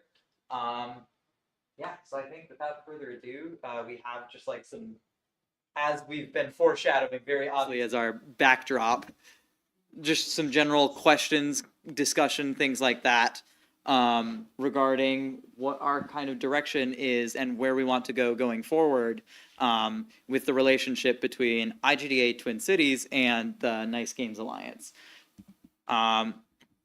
So yeah, basically we've been founding this. It's taken a while just to get all the paperwork processed. but we've created it with the express objective of furthering many of the goals that we have as an organization through IGDA Twin Cities, but due to some various limitations are not able to readily pursue. So how it works presently is that it's not the same organization as IGDA-TC, even though currently the leadership is very similar. Main difference is being that IGDA-TC's board is continually elected and re-elected by the community, and that will continue. The election cycle will continue. Members of the board may not always be the same between Nice Games Alliance and IGDA-TC. Whereas with Nice Games Alliance, it's a board of directors that are elected by the board using more of a standard nonprofit bylaws process. And the biggest difference being that Nice Games Alliance can raise money from individuals, corporations, and governments through donations, grants, and other such sources to fund programs. So some of the things that we've mentioned, like goals that we've already considered that we're interested in providing, things like workshops and other educational resources, opportunities like scholarships or community projects or grants and things like that.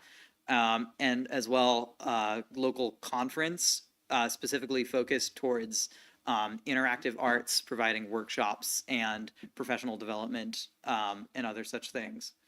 Yeah. Yeah, not a thing yet. That's just kind of a perspective. One of the like goals we would like to hit with it. And being given the name now, like, is it got a name already? we've kicked around. We've had a number of what we could be calling party planning committees. Yeah.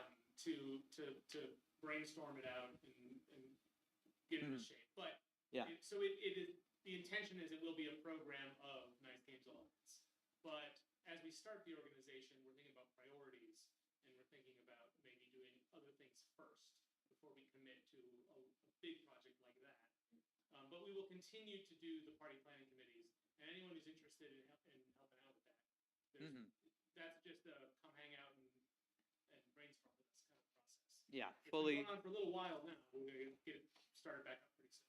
Yeah, it's kind of something that we've been working with other members of the community who have volunteered their time since I think like March last year. Yeah. So we're coming up on a year now. It's only like around December when we finally got our status fully officialized, like all of the paperwork processed, and we are now able to actually do stuff as an organization. So this has been kind of an ongoing thing, and we want to keep it an ongoing collaborative process, because we want to make sure that if we're trying to put on workshops and conferences, that it's things that will be directly supporting the people that we want it to.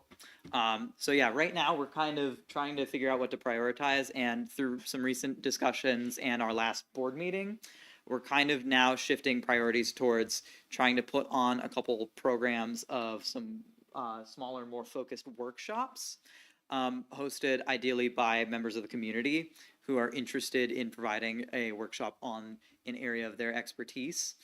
We're still trying to hammer out like duration, target audience, like format, how we want to do all of that, but that's kind of where we're prioritizing as our first like big thing as Nice Games Alliance, partially to get some practice with how we want to structure workshops and activities and such for a larger conference, also to just build up a background of sort of credibility and a history of work that we've done for when applying to grants to receive funding for further programming and things as such.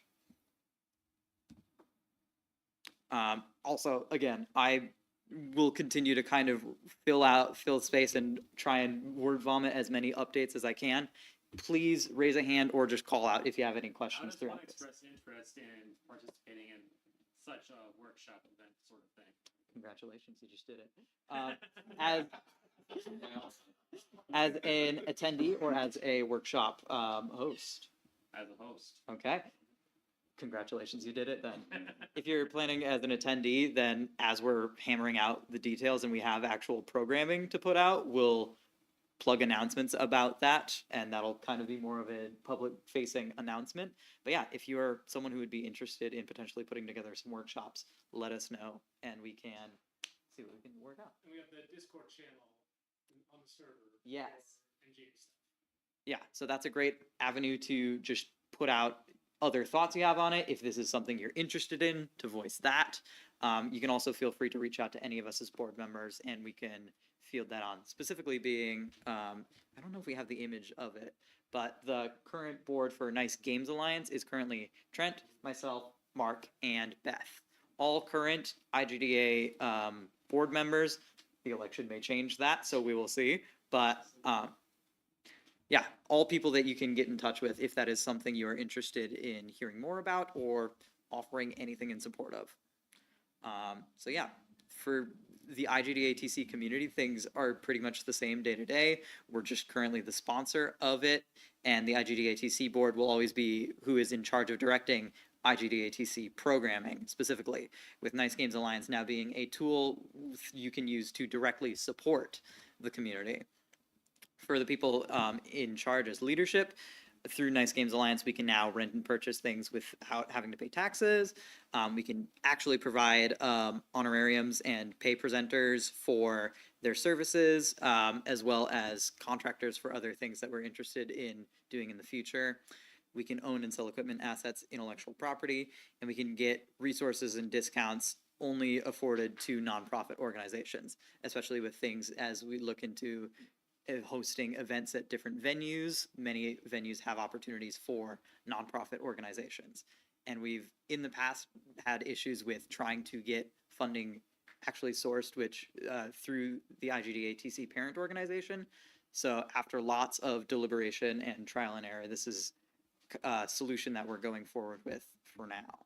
But some big questions that we have, and we're kind of going to be continuing to poll this. So if you've been to last month, you're probably going to hear the same stuff at next month's meetup. But we're generally just trying to get a sense of whether people feel value in continuing as an IGDA chapter officially. If so, what we could do to make it more of a valuable association. And if not, then what we would really be losing or gaining from it. Figuring out the relationship between the IGDA TC board and the Nice Games Alliance obviously being an area to sort out if we do move away from the IGDA TC name, and how we decide that. So these are kind of some of the bigger questions, if anybody has thoughts on it. Chat about them now, or if you have thoughts later, or if you don't feel comfortable sharing them out loud here, Discord is a good option. I started writing a bunch out last time because I wasn't here at home, but I talk a lot and things, and people are getting hungry, so maybe we can do it on this time. Yeah, sure. That's fair. Yeah. I guess my main question is, what's the downside from pretending we're still IGDA? What belonging to IGDA, how does that harm? Hi, let's not talk about the fact that we've never gotten any, Gabe still here? Fucking money from them. And we're all pissed about that or whatever. We're not happy about that. Lots of strong feelings about it. What bad things come from having the shingle with IGDA hung on our group? I can speak a little to that. In the past, it was really holding us back. We have solved that. Essentially, in what way? Economically. Yeah, so we couldn't, like, when we wanted to do things officially as a chapter, it would, like, be a matter of, like, well, how do we rent a space? How do we, and we could, the board was wanted to do things right. So we would talk to the parent org, and it would just be this very bureaucratic, very difficult way, and so we would just, all right, that's not working. And because we're a chapter, we can't have a bank account because the parent org manages our money. So we just got caught in the fact that we were part of that thing. And I'm interrupting you because that's not my question. I've No, heard that answer. I've heard that answer No, 2 or 3 times. I totally get. Yeah. Boy, is this like Nice Game Alliance, a really cool concept behind. Let's get some money in, and maybe we can rent a place to go. Maybe we can fund a thing like that.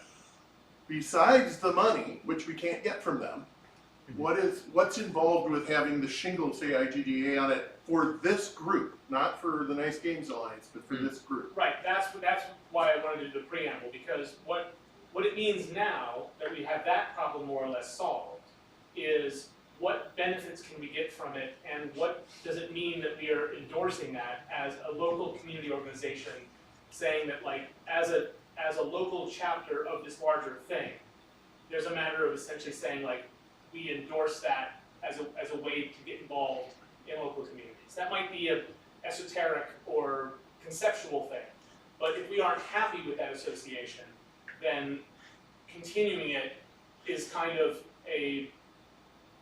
like how much are we implicitly? I might be missing the supporting? esoteric thing here, but you're saying we drop the name as sort of a punishment to them? No, it's essentially to say like if it's a do we have our own identity, and if we don't, is the identity that we adopt does that have value to us?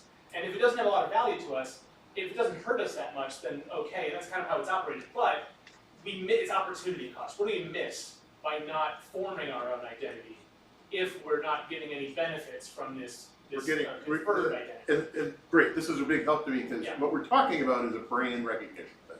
Yeah. That's what we're talking about.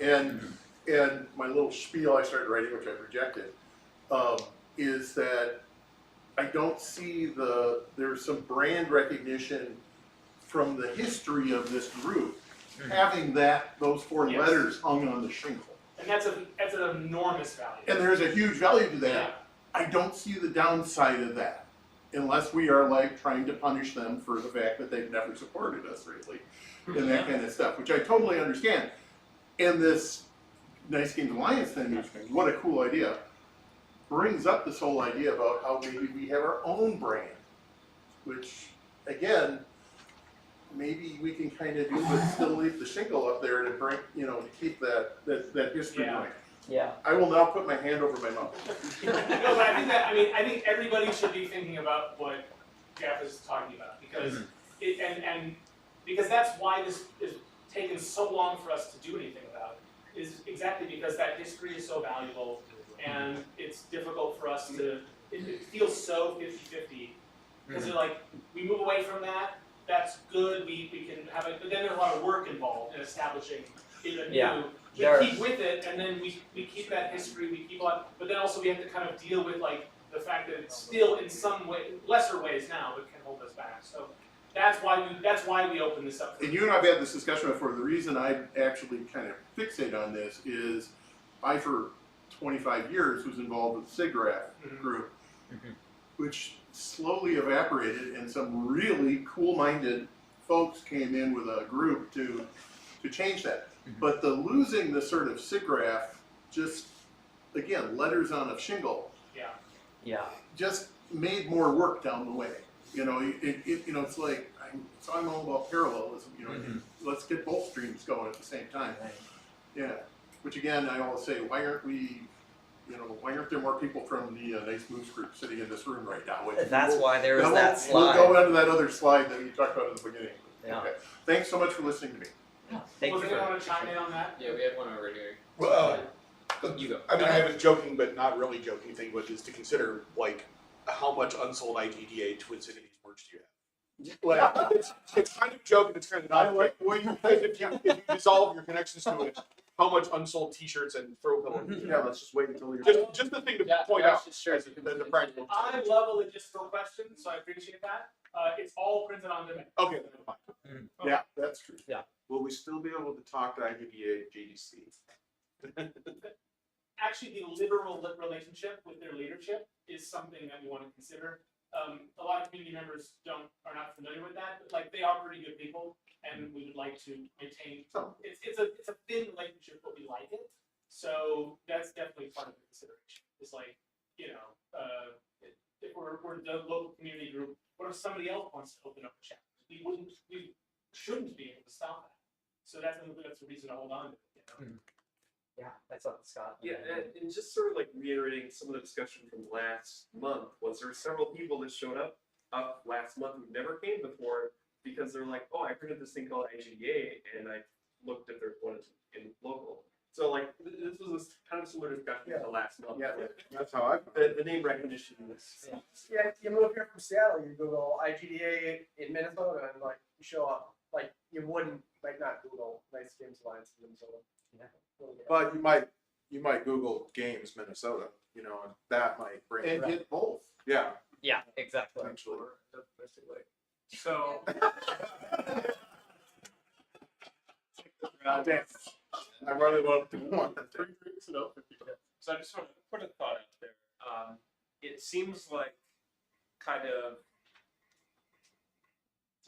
it's colorful. It seems like we're I'd say generously having not done any of the work of this, but it seems like the first hurdle has been cleared. The thing exists. The mechanism exists. We're talking about it now. To make it, game dev metaphor, MVPs. It kind of feels like that first step is now done, and now it's kind of like the skill tree is very wide, and there's a bunch of different things you could do. It's kind of where I'm going with this is like it kind of feels like, is there like an animating first deliverable that we could kind of get our heads around? Is like, hey, here's a thing that's possible now that wasn't possible 6 months ago or a year ago, even if it's very basic, but just like this seems like a genuinely useful thing to do that would kind of let us kick the tires on this thing. And that's, I think, where this workshop concept is a great. That's very which I'm sorry, we were talking about the workshop. I would love to hear what the board or the whatever you call the group that runs Nice Games Alliance considers to be a workshop. Is that like a multi-day thing? Or is that like a version of what we already do once a month? Or that kind of thing. So that I think that'd be a great. I think he's got a point. That's a great way to get our wheels not spinning. Yeah. Get them traction. We met on this about a week or so ago. Yeah, I think last And Wednesday. it's probably been found. Yeah, essentially where we're at with it currently is considering, I think, keeping it a little bit more focused, like 4 to 6-ish hours, with a specific subject of focus, trying to instruct on whatever the instructor's specialty might be, like a crash course in Godot or an overview of 3D game art pipelines, things like that. Sort of Saturday afternoon kind of thing. Yeah, exactly. And we're trying to figure out ideas with what we want to do as far as pricing for things like that. If we want to have it as, because the main thing we're considering is we're considering a low bar to entry, but some sort of ticket price, $5 to $15, I think has been thrown around. Access is important to us. But Yeah. We also want to make sure that it's sustainable. I think it's pretty early. We just We kind of So are you guys, when you guys started talking about this, the picture that appears in my head right away is Glitch. What was it called? GlitchCon? Oh yeah, Glitch, just in general. Glitch at the convention. Glitch had a convention. What was it called? GlitchCon. Yeah. GlitchCon immediately comes, and it was a multi-day thing and multi-speaker and all that. And that's way too far for us to be considering right now. But we're talking about maybe one of those talks where it's more than an hour, or maybe it's a series of talks. Yeah. And they had money because of the event too. And they had, kind of. Yeah. They charge. They had a gate. That's true. They charge you coming in. That's true. So yeah. Did they do that multiple years? Yeah, they did. Yeah, like 3 years. Yeah. I went to the one out of Salton. Yeah, that was the. And that was that was the biggest people. one. Yeah, that was the biggest one that they did. Yeah. That was the last year.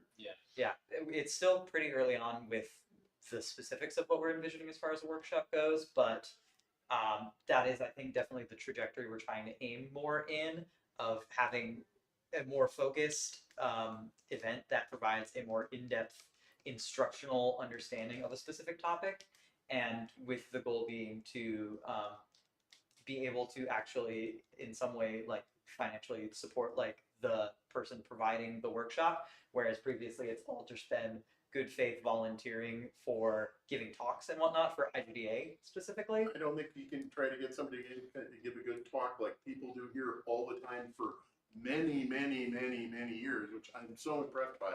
Having tried to do that for years before that, it's having somebody talk for more than an hour in the situation that we've got here. Outside the situation we got here, you got to pay. I like the idea.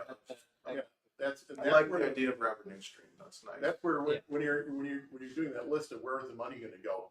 Exactly. First one. Yeah. We want to make sure we're considering. Not everybody's going to volunteer to do it, like he's probably. I mean, I think. Yeah. But we need to talk about it, but that was never. Yeah.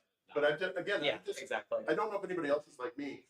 I'm trying to finally get my head around concrete things happening and stuff. Right, right. And that's kind of been where we're at as well, just trying to figure out what our first steps are. This is kind of our first goal of hopefully putting together a program once we hammer out the details, like a series of, say, 3 workshops spaced out in some even manner. It would allow us to also, I think we're trying to stick pretty local with a lot of our, like, especially for our first like programming things, but it would allow us to, when we're planning things like like a conference or something and such, or like later workshops, to occasionally bring in external professionals or people from the broader Midwest sphere of game development. So I think that's kind of been one of our biggest, just from our last meeting, that's kind of been what we're looking at as a first step. But if there are other things that feel like tangible services that would be good to provide, that having that organization support would make possible, we are most certainly all ears, whether you have thoughts on that here at this meeting or suggestions on the Discord. Well, it's always nice to have that, like knowing who does what. Like, you know, I know that we have that small, that thing that says, is it on the IGDA website where it's like, talks about the different entities? Like, I know Space Mace is on there, I know like, isn't Howling Moon on there and stuff? Like, there's a bunch of, like a developer directory. yeah, the directory. So I'm not really sure we were done with it, but we took that off the website a couple of years ago. Oh, okay. Because we could never maintain it. We could never keep it up. I just mean like a kind of community, so like people know that they're actually. Nice Moves has tried to do that and had very similar issues that you're having, which is it's hard It to ended up being kind of weirdly clicky and inclusionary through no one's fault. Yeah. Exactly. Yeah. And the landscape changes so fast. Yeah. Kind of. But it's really important, and they have it. I think it is. And they spend way too much time. They spend a good time taking care of it. They do things like have polls where they go and through poll the entire group about how they get paid. Nice Moves? Nice Moves does. Yes, Nice definitely Moves an does. organization. Not that group, yeah, but Nice Moves does that. You know, Yeah. They're a local group that for Animation and motion graphics. that sort of replaced the old cigarette. Yeah. organization. Yeah. They have a benefit, which is that a lot of their members are there's a lot of that industry here in Minneapolis, and so it's less than you might think. But anyway.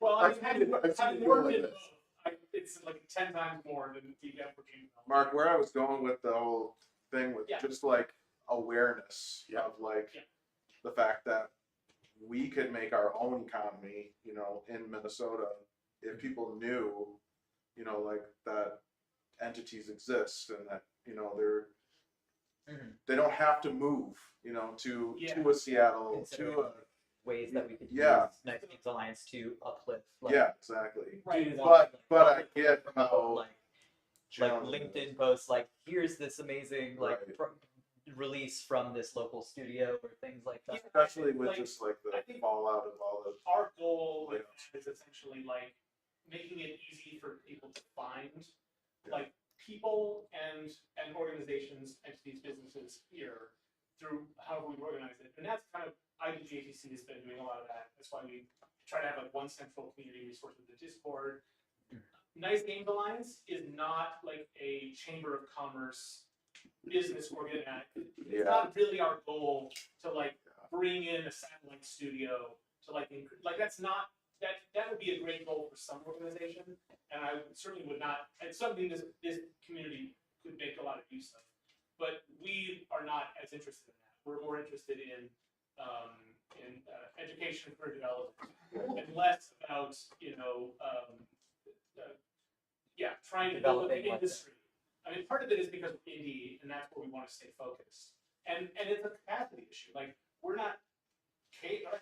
don't have the capacity to really do lobbying for tax breaks for game companies at the Capitol. It should be that'd be something great for people to do. Yeah. It's not really something I think we identified as. It's not. I guess that's a little bigger than I was kind of talking, but there's a good model for that with the Wisconsin folks who put on Right. that has been very much their focus. And I have criticisms about how they organize their events and their stuff, but like they are good at it, and they have more. Their community is better suited than our community is suited. If that, I feel like sort of a truncated version of the conversation the board has had about this. I feel like they definitely don't focus on indie though. No, they don't. Yeah, and that's where we want it. Yeah. That's a lesson we want to learn. Right, right. So with access in mind, would it be something worthwhile considering essentially being able to use some of this money to get people programs like Acebright, because Acebright is what is it on Steam? $15 on Steam. Yeah. But if someone really wanted to do pixel art, or they didn't, or they wanted to join a team that was doing pixel art and they didn't have that $15 and just they budgeted out for coffee that weekend, that could be prohibitive. Or to cover copies of Acebright if someone did a pixel art workshop to keep the ticket price low. Other small tools that maybe are donation based but really should be paid for the indie devs that made those tools or those assets. Is that worth thinking about? I mean, that's a great idea for a program. I imagine, and we need to develop an actual system for this, is that a program of Nice Games Alliance would need to have a proposal that could be submitted to the board. Maybe wouldn't have, this is how much it would cost, this is how it would be operated, this is the committee that would be formed to do it, of volunteers. And then the board could have a meeting with the person proposing it and take a vote on it. And how detailed that proposal needs to be, we could decide. And but this is a really good example of a type of thing, which would be a perfect program for someone in the community to how might this work, and then propose it to the board, and say this is how much it would cost, and then we would budget that money for that. Yeah. I'd like. There's a model an adjacent organization in Chicago, Indie City Games, does things like micro grants for local indie developers, like small amounts of money given out in a similar process to like a grant that you would see in any other standard format. That we've definitely brought up, I think, at most of our board meetings so far, as something we're definitely It's interested the kind of thing in. that we as an organization can get a grant to distribute micro grants. That's a common use case, because we have the expertise, but not the money. So that would be something that's so that could definitely be like an area of that, like or software micro grant or something, or like just indie developer micro grants, things like that. I've seen things like. Sounds like it's still pretty ambiguous and ambitious. Yeah, it's. So, question, like, if I wanted to, talk more about this, not right now, how could I do that? If you wanted to talk about this, not right now, please, I beg of you, I urge you, send some messages in our Discord. We've pulled out the Discord so many different I times. was going to say, is there a channel specifically for discussions regarding the period? Yes, there is. If we look right here, there's a whole Nice Games Alliance section with info generally outlining what we've gone over, and an area for Nice Games Alliance discussion. Yeah, it's just the web browser that's being shared. Ah, gotcha. It's in Discord, is it? Yeah. There's a header that says Nice Games Alliance with Nice Games Alliance info and a discussion channel. I think this is a great idea. I really, really, really appreciated how we talked about it in person right here. At least a little bit. Because it's a really cool voice. And I think we're all getting ready. Yeah. One last thing is that once the new board sits for the first time in March, we're going to then plan the next party planning committee for TCAC. But we can also make sure that we have more of a brainstorm meeting for Nice Games Alliance programming. There'll be a separate dedicated meeting for that. So stay tuned for that announcement, which will come sometime next month. And if you don't see the channel in there, you might have to go into channels. Yeah, at the top there's like a channels and roles. You may have to click around some checkboxes to reveal it. If you're having any issues with finding it, or you just want to know where to say Are you gonna things, put it in that? send a message to us. Thank you very much for you guys working so hard to make this clear. Thank you so much, everybody, for making it out. I think January, February, March is consistently our busiest months. Head count for who is joining us. For food at the bar. It's literally a 10-second walk. Okay, keep hands up. I'm gonna count through real quick. 1, 2, 3, 4, 5, 6, 7, 8, 9, 10, 11, That's usually the more interesting part of the evening. I can stop by for a bit. 18 round up the fun. And yes, for folks who it's your first time here, if this is your first time here, thank you so much for joining us. We appreciate you coming out and checking out what we're about. Thank you for bearing through our long pre and post days.